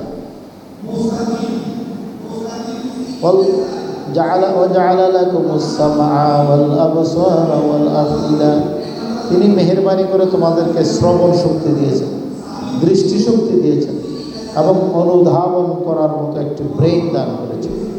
তাহলে এই শ্রবণ শক্তি, দৃষ্টি শক্তি, ব্রেইন না দিলে তুমি কিসের প্রোডাক্টিভ হইতা, তুমি কি কাজ করতাম? তুমি যদি, তোমার মাথাটা যদি খারাপ হইতো, তুমি তো চায়ের দোকানে গ্লাস বয় হওয়ার যোগ্যতা রাখতে। তাহলে যে আল্লাহ এইভাবে আমাদেরকে এই পূর্ণতার দিকে নিয়ে এসেছেন এবং এই যে আলো, বাতাস, পানি, অসংখ্য নিয়ামত দিয়ে আমাদেরকে পুষ্ট করেছেন। তাহলে এইরকম অসংখ্য নিয়ামত, ওয়াইন তাউদ্দু নিয়ামাতাল্লাহ লা তুহসুহা, অগণিত নিয়ামত রাজি ভোগ করে আজকে আমি আমার পর্যায়ে এসেছি। তাহলে এইগুলোকে আল্লাহ দিয়েছেন না আমি করেছি? আল্লাহ মেহেরবানি করে আমাকে সব দান করেছেন এবং এই পর্যায়ে নিয়ে এসেছেন। আনার পরে বলছেন যে এখন আমি কিনে নিলাম। ঘটনাটা এরকম হয়েছে, ঈদের চাঁদে আমরা বাচ্চাদেরকে অনেক সময় নিজের পকেট থেকে 50টা টাকা দিই না, আবার কোলে নিয়ে বলি যে বাবা তোমার টাকাটা আমাকে দাও না। সে বলছে না, দেবো না, সেই মালিকানা পেয়ে বসে দিতে চায়, কিন্তু সে খেয়াল করে না যে বাপই তো আমার টাকাটা দিল, কি ঠিক না? ব্যাপারটা আমাদের আচরণও সেরকম হয়ে যায়। এত অসংখ্য নিয়ামত পাওয়ার পরে, পরিণত হওয়ার পরে, যখন আল্লাহ বলছেন ইন্নাল্লাহা আশতারা মিনাল মুমিনিনা আনফুসাহুম ওয়া আমওয়ালাহুম, তোমার পুরো জানটা আমি কিনে নিয়েছি, পুরো মালটাও কিনে নিয়েছি। সেজন্য আমরা রোপণ হওয়ার সময় যে দরখাস্ত করেছিলাম, সেখানে আমিরে জামাত বরাবর দরখাস্ত করেছিলাম, মাধ্যম মহানগরীর আমির। সেখানে বলেছিলাম আমি আল্লাহকে খুশি করার জন্য, আল্লাহর সন্তুষ্টি অর্জনের লক্ষ্যে ইসলামের পরিপূর্ণ দায়িত্ব পালনের মাধ্যমে আমার জান এবং মাল সম্পূর্ণরূপে সুপর্দ করিয়া আমি জামাত ইসলামের রোকন হইতে চাই। আমি এই আয়াত বুঝে শুনে সেখানে বলেছি 4টা কথা। 1 নম্বর হচ্ছে আমি আল্লাহকে খুশি করতে চাই, আমার আর কোনো উদ্দেশ্য নেই। আমি শুধুমাত্র লিওয়াজহিল্লাহ, লিল্লাহিয়াত নিয়ে রোকন হইতে চাই, আমার আর কোনো উদ্দেশ্য থাকবে না। শুধু আল্লাহকে খুশি করার জন্য। 2 নম্বর, আমি পুরোপুরি মুসলমান হইতে চাই, ইসলামের পরিপূর্ণ দায়িত্ব পাল। আমি আধা আধি মুসলমান হব না, পুরোপুরি মুসলমান হব। 3 নম্বর হচ্ছে আমার জান এবং মাল সম্পূর্ণরূপে সুবর্দ করিয়ে, কারণ আল্লাহ কেনার সময় কুল কিনেছেন, জুস কিনেন নেই, 100% কিনেছেন, কোনো অংশ কিনেন নেই। আপনিও ঘোষণা দিয়েছেন কি, আমার জান এবং মাল সম্পূর্ণরূপে সুবর্দ করিয়া। 4 নম্বর বলছেন আমি জামাত ইসলামের রোকন হইতে চাই। কি দরখাস্তের কথা মনে আছে? কার কার মনে আছে একটু হাত উঠান দেখি। এখন তো মনে আসবে, স্মরণ করে দিছি, কিন্তু জিজ্ঞেস করলে অনেকেই পারে না দরখাস্ত কি করেছিলাম। এই দরখাস্তের মধ্যে 4টা গুরুত্বপূর্ণ কথা বলেছি। আমার একমাত্র টার্গেট হচ্ছে আল্লাহকে খুশি করা, দুনিয়ার কোনো চাওয়া পাওয়ার উদ্দেশ্যে আমি রোপণ হচ্ছে। তো আর আল্লাহকে খুশি করার নিয়ত ছাড়া কোনো কাজ করলে এটা আল্লাহর দরবারে মকবুল হয় না, এটা পরকালে বিগ জিরো পাওয়া যাবে। আমি যদি প্রদর্শন ইচ্ছা নিয়ে, দুনিয়ার কোনো স্বার্থকেন্দ্রিক চিন্তা নিয়ে, আমি যদি নিজের শ্রেষ্ঠত্ব প্রমাণের অহংকারের জন্য কোনো কাজ করি, সেটা আল্লাহর দরবারে গ্রহণযোগ্য হবে না। আল্লাহর দরবারে শুধু সেটুকুই গ্রহণযোগ্য হবে যতটুকু আমি আল্লাহকে খুশি করার জন্য করেছি। আমার নিয়ত যদি এরকম পরিশুদ্ধ না থাকে, তাহলে আমার ওইটা ইবাদত হিসেবে গ্রহণযোগ্য হবে না। আল্লাহর দরবারে গিয়ে আমি বিগ জিরো পাবো, কোনো আমলনামা আমার ওজনদার হবে না, আমার দাড়িপাল্লাকে ভারী করতে পারবে না। তাইলে আগে জীবনের চিন্তাধারা পাল্টাতে হবে। রোকন মানে যে আমি যা কিছুই করব, ছোট বড় যা দায়িত্ব পালন করব, এটা নির্বাচনের বড় কাজ হোক, সামাজিক বড় কাজ হোক, বা ঘরের মধ্যে বসে রিপোর্ট রাখা হোক, দাওয়াতি কাজ হোক, ব্যক্তিগত গোপনে গোপনে কাজ হোক, গোপনে আল্লাহর কাছে কান্নাকাটি করা হোক, সকল কাজ যখন তাদেরকে শাস্তি দেওয়ার সিদ্ধান্ত নিলেন আল্লাহ, সকল তাদেরকে একমাত্র করব কাকে খুশি করার জন্য। এইটা যদি আমার মাথায় না থাকে, তাহলে আমি প্রথম পয়েন্টে ভুলে গেলাম, আমি ব্যর্থ হয়ে গেলাম। এইটা আমি প্রকাশ ঘটাই সবচাইতে বেশি আত্তাহিয়াতুর মধ্যে বসে। আত্তাহিয়াতু যখন পড়ি, সেখানে আমরা 3টা শব্দ বলি, আত্তাহিয়াতু লিল্লাহি ওয়াসসালাওয়াতু ওয়াত-তাইয়্যিবাত। এই 3 শব্দের মধ্যে আমার জীবনের সকল কিছু আছে। তাহিয়া বলা হয় আমার কালাম, আমার সালাম, আমার মিশামিশি, আমার আচরণ, আমার বডি ল্যাঙ্গুয়েজ, আমার চাহনি, সকল বাহ্যিক তৎপরতাকে বলা হয় তাহিয়া। আমি বলতেছি আমার সালাম, কালাম, বক্তৃতা, আমার মানুষের সাথে মেলামেশা, চাহনি, এই সকল কিছু, আমার বডি ল্যাঙ্গুয়েজ, সকল কিছুই আল্লাহকে খুশি করার জন্য। এরপরে বলতেছি কি, অসলাওয়াত। সলাওয়াত মানে নামাজ সমূহ, কিন্তু সলাওয়াত দিয়ে সকল কর্মকাণ্ডকে বোঝায় যেখানে শারীরিক কসরত করা লাগে, পরিশ্রম করা লাগে, ফিজিক্যাল মুভমেন্ট করা লাগে, এই সকল কিছু ইবাদতের রূপ নিয়ে পাঠান। কারণ সালাত এমন একটি ইবাদত যেখানে মাথার তালু থেকে আঙ্গুলের আগা পর্যন্ত সকল কিছু নড়াচড়া করতে হয়, সকল কিছুকে কাজে লাগাইতে হয়, নাহলে সালাত হয় না। সেজন্য সালাওয়াত আমার নামাজ সমূহ বলতে আমার নামাজ সহ সকল কাজ যেখানে আমার ফিজিক্যাল পরিশ্রম করা লাগে। যেমন হজ উমরাতে আমাদের অনেক কষ্ট হয়, সফর করতে হয়, ফিজিক্যাল পরিশ্রম হয়, আর্থিক কুরবানি দিতে হয়।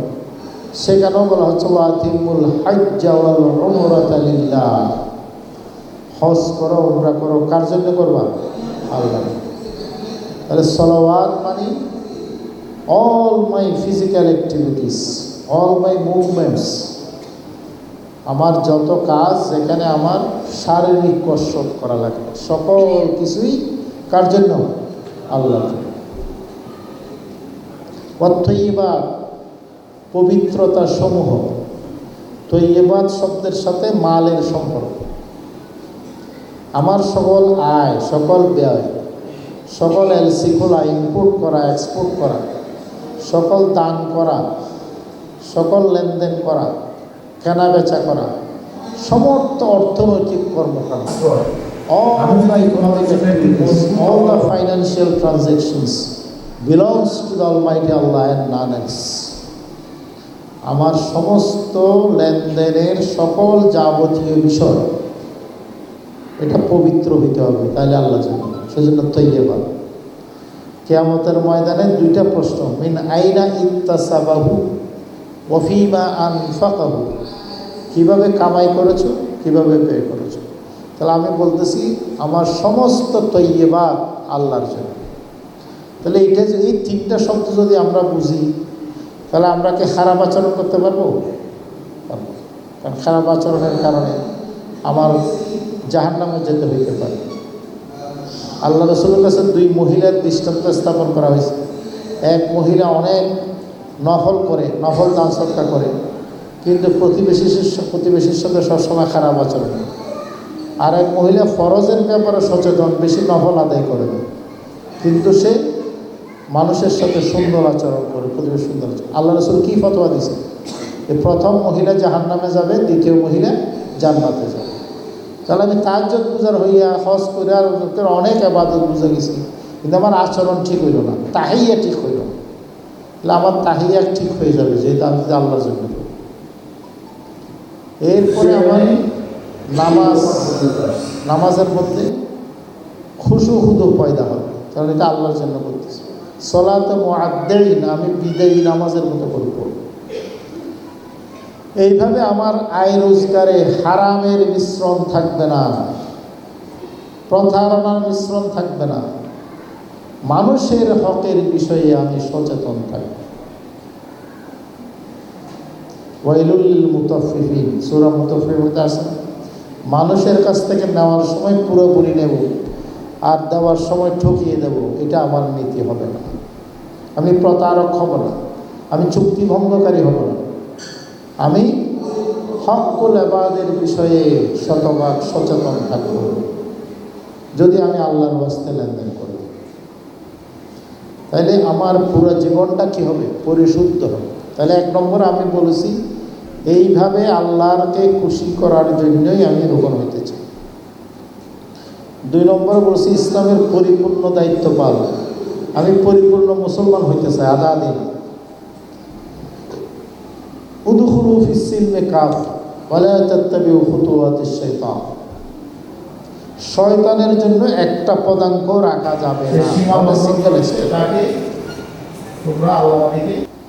এটা গোপনে হোক, প্রকাশ্যে হোক। মানুষের এখন সমস্যা হচ্ছে private character and public character. মানুষের সামনে খুব ভালো, কিন্তু অন্তরালে ভালো না, গোপন গুনাহে লিপ্ত থাকে। কারণ মানুষ তো দেখতেছে না। আমার জীবন সেরকম হবে না। ফিস-সিররি ওয়াল আলানিয়া, খাশিয়াতুল্লাহি ফিস-সিররি ওয়াল আলানিয়া। এবং আমি ইসলাম থেকে দূরে থাকি কখন? যখন আমার ঝুঁকি আসে, যখন আমার ক্ষতিগ্রস্ত হয়, আমি আর্থিক ক্ষতির সম্মুখীন হয়ে যাই, অথবা লোভে পড়ে আমি সৎ পথে সোজা গেলে আমার 100 টাকা পাবো, আর একটু বাঁকা করে গেলে 1000 টাকা পাবো। বাঁকা করে আবার সোজা যাওয়ার চেষ্টা করি, অভিনয় করি। এটা আমি করতে পারবো, কারণ আমি বলছি কি, ইসলামের পরিপূর্ণ দায়িত্ব পাওয়া। তাহলে একজন রোকন সে পরিপূর্ণ মুসলিম হবে। আসলামতু, ইব্রাহিম ইসলামের মতো বলবে কি, আসলামতু লিরাব্বিল আলামিন, আমি রবের কাছে পুরোপুরি। এই শক্তি বলে সে পুরোপুরি আত্মসমর্পিত জীবন। ইসলামের নিয়ম সেটা। অনেকে বাইরে খুব ভালো, কিন্তু বউয়ের কাছে গেলে ভালো থাকে না। এরকম ঘটনাও আমাদের কাছে আসে। না, আমি ইসলাম সেখানেও মানতে হবে, বাহিরেও মানতে হবে, ভিতরেও মানতে হবে। অনেকে বাইরে খুব ভালো, ব্যবসার ক্ষেত্রে একটু এদিক সেদিক না করলে তো ব্যবসা করা যায় না, সেখানে ঠিক থাকে না। অনেকে চাকরিকে দায়িত্ব মনে করে না, কর্মঘণ্টা ফাঁকি দেয়, নিজের দায়িত্ব মালিকের কাজকে নিজের কাজের মতো মনে করতে হবে। সেই জন্যই তো বলা হয়েছে যিনি এই মনিবের গোলামি করবে এবং আল্লাহর গোলামি করবে তার জন্য আজরান, ডবল পুরস্কার হাদিস শরীফে বলা হয়েছে। কারণ আপনার এই দায়িত্ব পালনের উপরে আপনার রিজিক নির্ভর করে। তাইলে এইভাবে ইসলামের পরিপূর্ণ দায়িত্ব পালন, সেটা আমার ব্যক্তিগত জীবনে হোক, একান্ত আমার ব্যক্তিগত গোপনে যখন আমি একা থাকি, আল্লাহর আমি ছাড়া কেউ থাকে না, তখন হোক বা প্রকাশ্য আমার পরিবার হোক, সর্বক্ষেত্রে আমি ইসলামের অনুসারী থাকব। আমি ইসলামের বাইরে কোনো কিছু মানব না।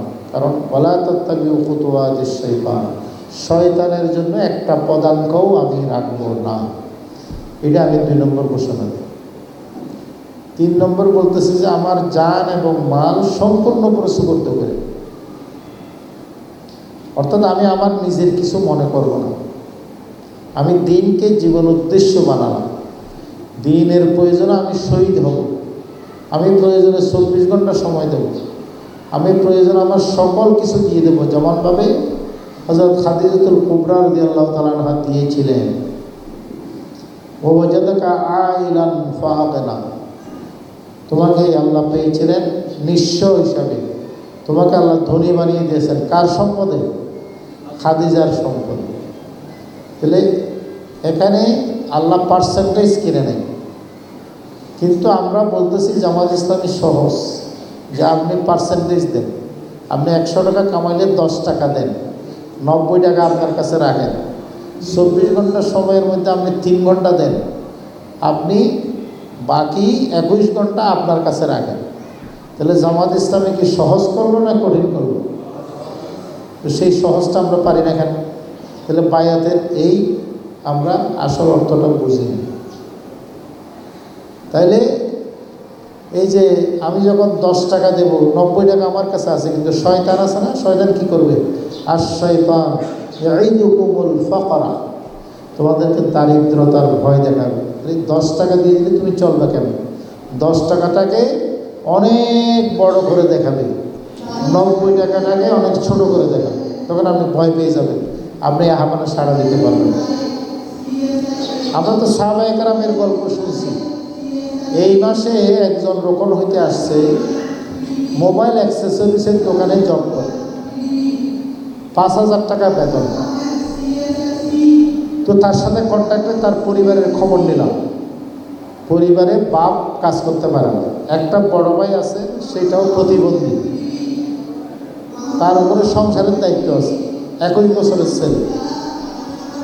আমি তো তুমি 5,000 টাকা দিয়ে কিভাবে চলো? দেখলাম যে ইয়ানত 250 টাকা দিচ্ছে, আবার নির্বাচনী ফান্ডও সে 10 টাকা না 20 টাকা দিচ্ছে, আবার এককালীনও 2,000 না 3,000 ওয়াদা করেছে, সেটাও কিস্তি দিচ্ছে।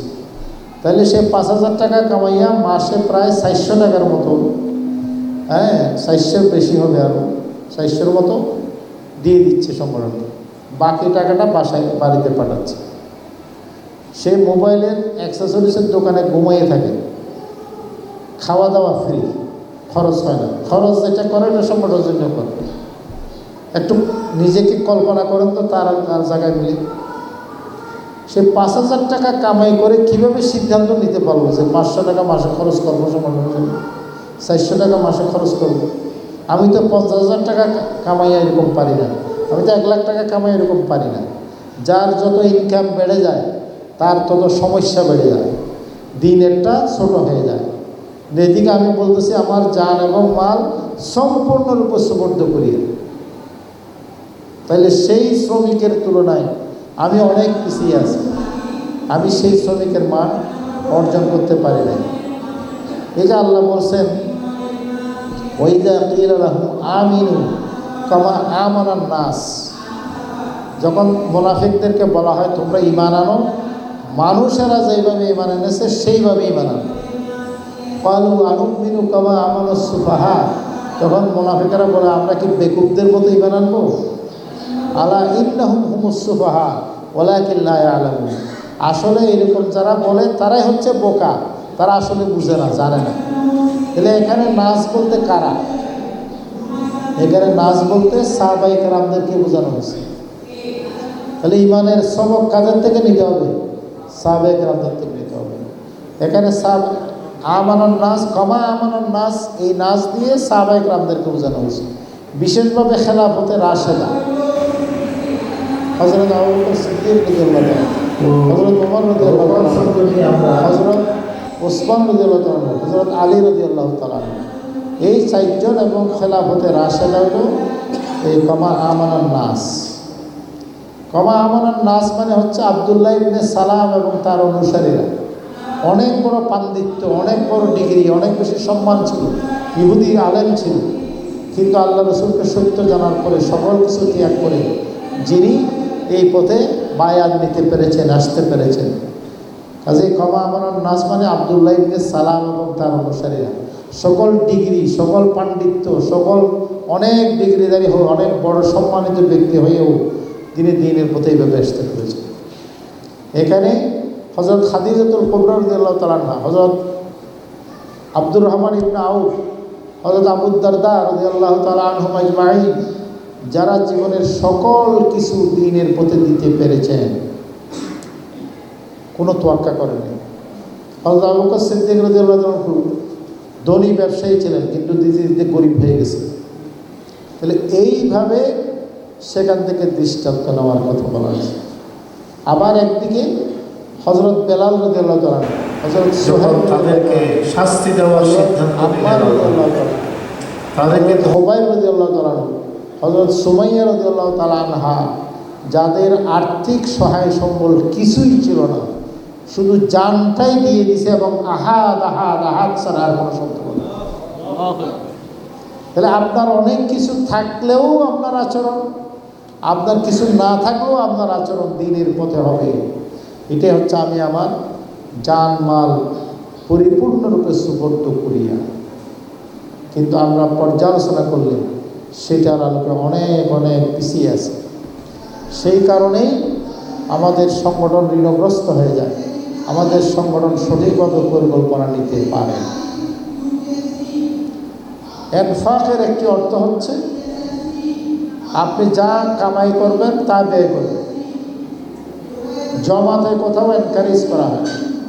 আর একটা হচ্ছে যেই কাজে খরচ করবেন সেই কাজের প্রয়োজন অনুযায়ী খরচ করবেন। সেই কাজের প্রয়োজন পূরণ করতে গিয়ে অনেক সময় নিজের সামর্থ্যের বাইরে ঋণগ্রস্ত হয়ে যেতে হয়। যেমন আমার ছেলে যদি হঠাৎ করে অসুস্থ হয়ে যায়, তাহলে আমি হিসাব করব না যে আমার পকেটে প্রায় 2000 টাকা আছে, আমি কিভাবে ছেলের চিকিৎসা করাবো। এই হিসাব করবেন কেউ? ছেলেকে চিকিৎসা দিতে হবে, বাঁচাইতে হবে। প্রয়োজনে আমি ঋণগ্রস্ত হব, আমি জমি বিক্রি করব, সম্পদ বিক্রি করব, স্ত্রীর অলংকার বিক্রি করব, বাঁচাইতে হবে, চিকিৎসা দিতেই হবে। তাহলে দ্বীনের জন্য এই পেরেশানি আসে না কেন? সেই জন্য যেখানেই জেহাদের কথা আছে সেখানে করদের কথা আনছেন আল্লাহ।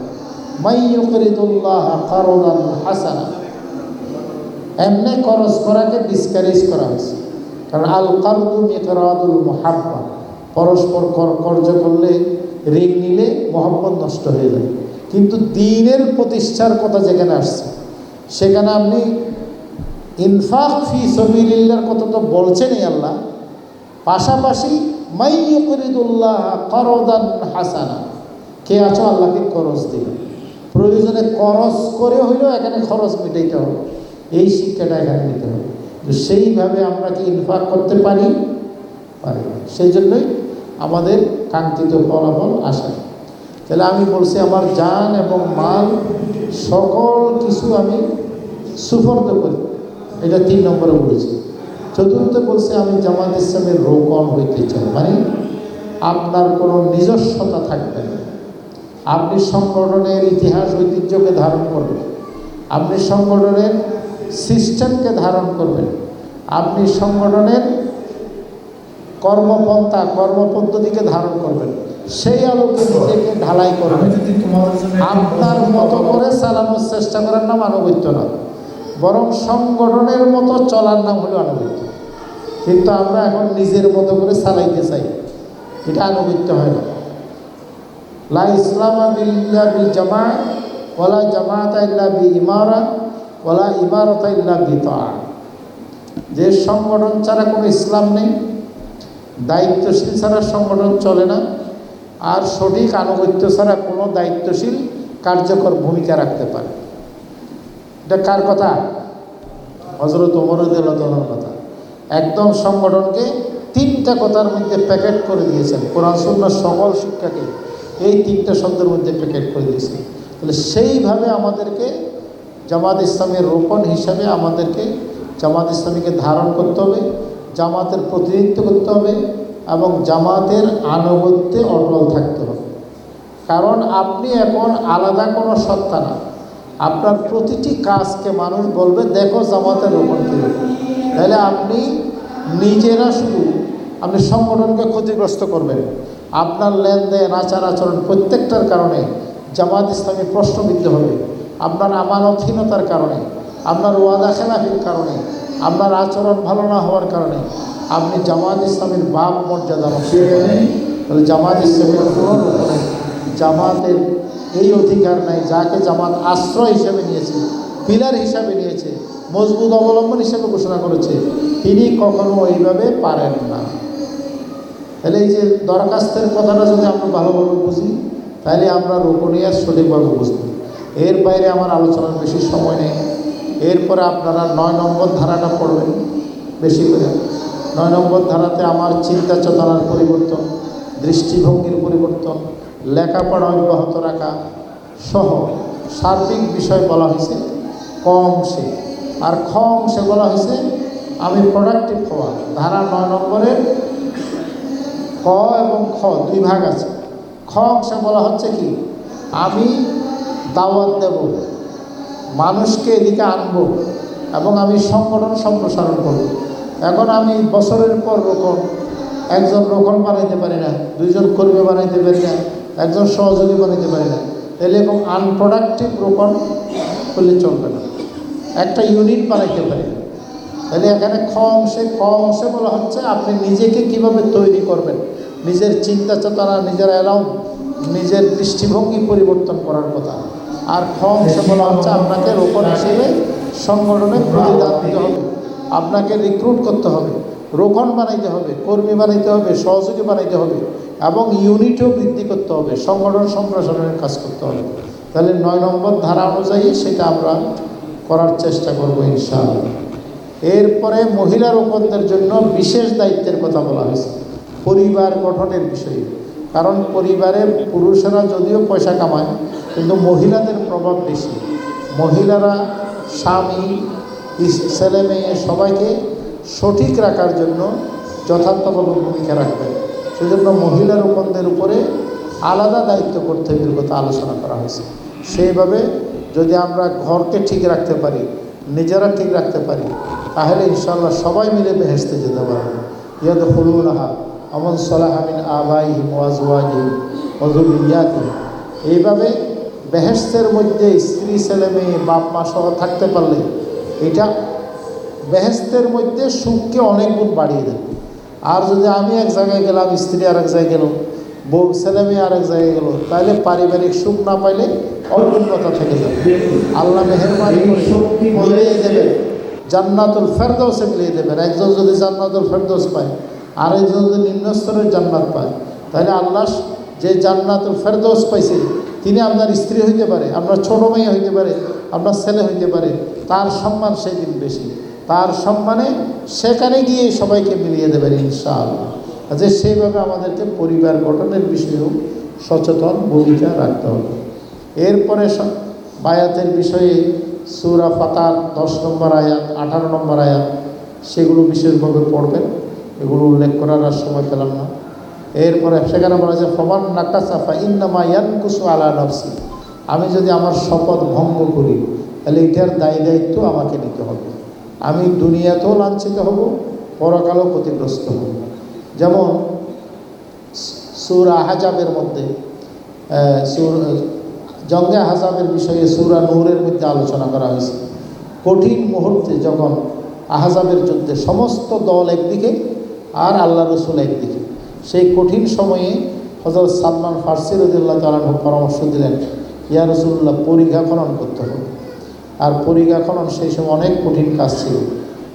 সেই প্রচণ্ড শীতের মধ্যে ঘর্মাক্ত রক্তাক্ত হয়ে দুলেমেলিন হয়ে সাহাবীরা গর্ত খনন করতেছে। সেখানে মোমেনের পরিচয় এবং মোনাফিকের পরিচয় সূরা নূরের শেষ রুকুতে আল্লাহ তুলে ধরেছে। সেখানে মোমেনের পরিচয় দেওয়া হয়েছে, ইজা কানা মাআহু আলা আমরিন জামিইন লাম ইয়াযহাবু হাত্তা ইস্তাযিনুহু। মোমেনরা আল্লাহর সাথে আল্লাহ রাসূলের সাথে একত্রিত হয় আমরিন জামিইন, সামষ্টিক সিদ্ধান্ত বাস্তবায়নের জন্য। লাম ইয়াযহাবু, সেখান থেকে দায়িত্ব ছেড়ে পালিয়ে যায় না, হাত্তা ইস্তাযিনুহু, অনুমতি না পাওয়া পর্যন্ত। আবার মুনাফিকদের বিষয় বলা হয়েছে কি, قد يعلم الله الذين يتسللون منكم لواذا فليحذر الذين يخالفون عن امره ان تصيبهم فتنه او يصيبهم عذاب اليم। যারা চুপিসারে দায়িত্ব পালন না করে সরে পড়ে, আল্লাহ তাদেরকে অবশ্যই জানেন। فليحذر الذين يخالفون عن امره, এইভাবে সিদ্ধান্ত বাস্তবায়নে যারা খেলাফ কাজ করে, যারা গড়িমসি করে, তাদের সতর্ক থাকা উচিত, ভয় করা উচিত। আন তুসিবাহুম ফিতনা, দুনিয়ার জীবনে তারা ফিতনায় পতিত হবে, তারা মানসিক শান্তি পাবে না, হায়াতে তো এবার অধিকারী হতে পারবে না, তারা খালি সমস্যার বেড়া জালে মানসিক অশান্তিতে তাদের দুনিয়াটা চলে যাবে। এটা ফিতনার একটা ব্যাখ্যা। তাহলে যদি সঠিকভাবে দায়িত্ব পালন না করি, তাহলে আন তুসিবাহুম ফিতনা, এটা দুনিয়ার আযাবের কথা বলা হয়েছে। আও ইউসিবাহুম আযাবুন আলীম, এবং পরকালেও কঠিন আযাবের সম্মুখীন হতে হবে। কাজে এখানে আসার পরে মুনাফিকি করা, দ্বিচারিতা করা, এখানে ওয়াদা খেলাপ করার কোনো সুযোগ নেই। কারণ সেই জন্য আপনাকে দুনিয়াতেও শাস্তি পেতে হবে, পরকালেও শাস্তি পেতে হবে। সেই জন্য মুমিনারা সেদিন শপথ করেছিল, নাহানুল্লাযী বায়াউ মুহাম্মাদান আলাল জিহাদ মা বাকিনা আবাদা। আমরা তো শপথ করছি আল্লাহর রাসূলের হাতে জিহাদের উপর টিকে থাকবো, যতদিন আমাদের জীবন ততদিন। এই সব আলহামদুলিল্লাহ আমাদের প্রধান মেহমান জনাব মাওলানা মোহাম্মদ শাহজাহান এসে পড়েছেন। আলহামদুলিল্লাহ ওনার বক্তব্য আপনারা শুনবেন। তাহলে সাহাবায়ে কেরাম সেই দিন এই কষ্টের মধ্যে স্লোগান দিচ্ছিল কি, নাহানুল্লাযী বায়াউ মুহাম্মাদান আলাল জিহাদ। আমরা তো ওই সমস্ত লোক যারা মুহাম্মদ সাল্লাল্লাহু আলাইহি ওয়াসাল্লামের হাতে হাত রেখে বায়াত করেছি, আলাল জিহাদ, জিহাদের উপর থাকবো, মা বাকিনা আবাদা, আমাদের জীবন যতদিন ততদিন আমাদের সফল। তখন আল্লাহ রাসূল তাদের এই শপথের এই স্লোগানের জবাব দিয়েছেন, আল্লাহুম্মা লা আইশা ইল্লা আইশুল আখিরা আল্লাহুম্মা গফির লিল আনসার ওয়াল মুহাজিরা। হে আল্লাহ, দুনিয়ার আরাম নয়, আখিরাতের আরাম ছাড়া আসলে কোনো আরাম নেই। হে আল্লাহ, তুমি আনসার এবং মুহাজিরদেরকে ক্ষমা করে দাও। কাজে আমরা যদি সেই ক্ষমার অন্তর্ভুক্ত হতে চাই, আমাদেরকেও বায়াতের এই সেন্স বুঝতে হবে, রুকনিয়তের দায়িত্ব এবং কর্তব্য বুঝতে হবে, এবং আমাদের মক্কল ভুল ত্রুটি থেকে তওবা করে এখন থেকেই আমরা পূর্ণভাবে সচল হব, স্ব জায়গায় দায়িত্ব পালন করব, সেই শপথ নিতে হবে। আল্লাহ আমাদের সকল গুনাহ খাতা মাফ করুন এবং সেইভাবে আমাদেরকে রুকনিয়তের দায়িত্ব কর্তব্য বুঝে দায়িত্ব পালনের তৌফিক দান করুন। ওয়া আখিরু দাওয়ানা আলহামদুলিল্লাহি রাব্বিল আলামিন। আসসালামু আলাইকুম ওয়া রাহমাতুল্লাহ।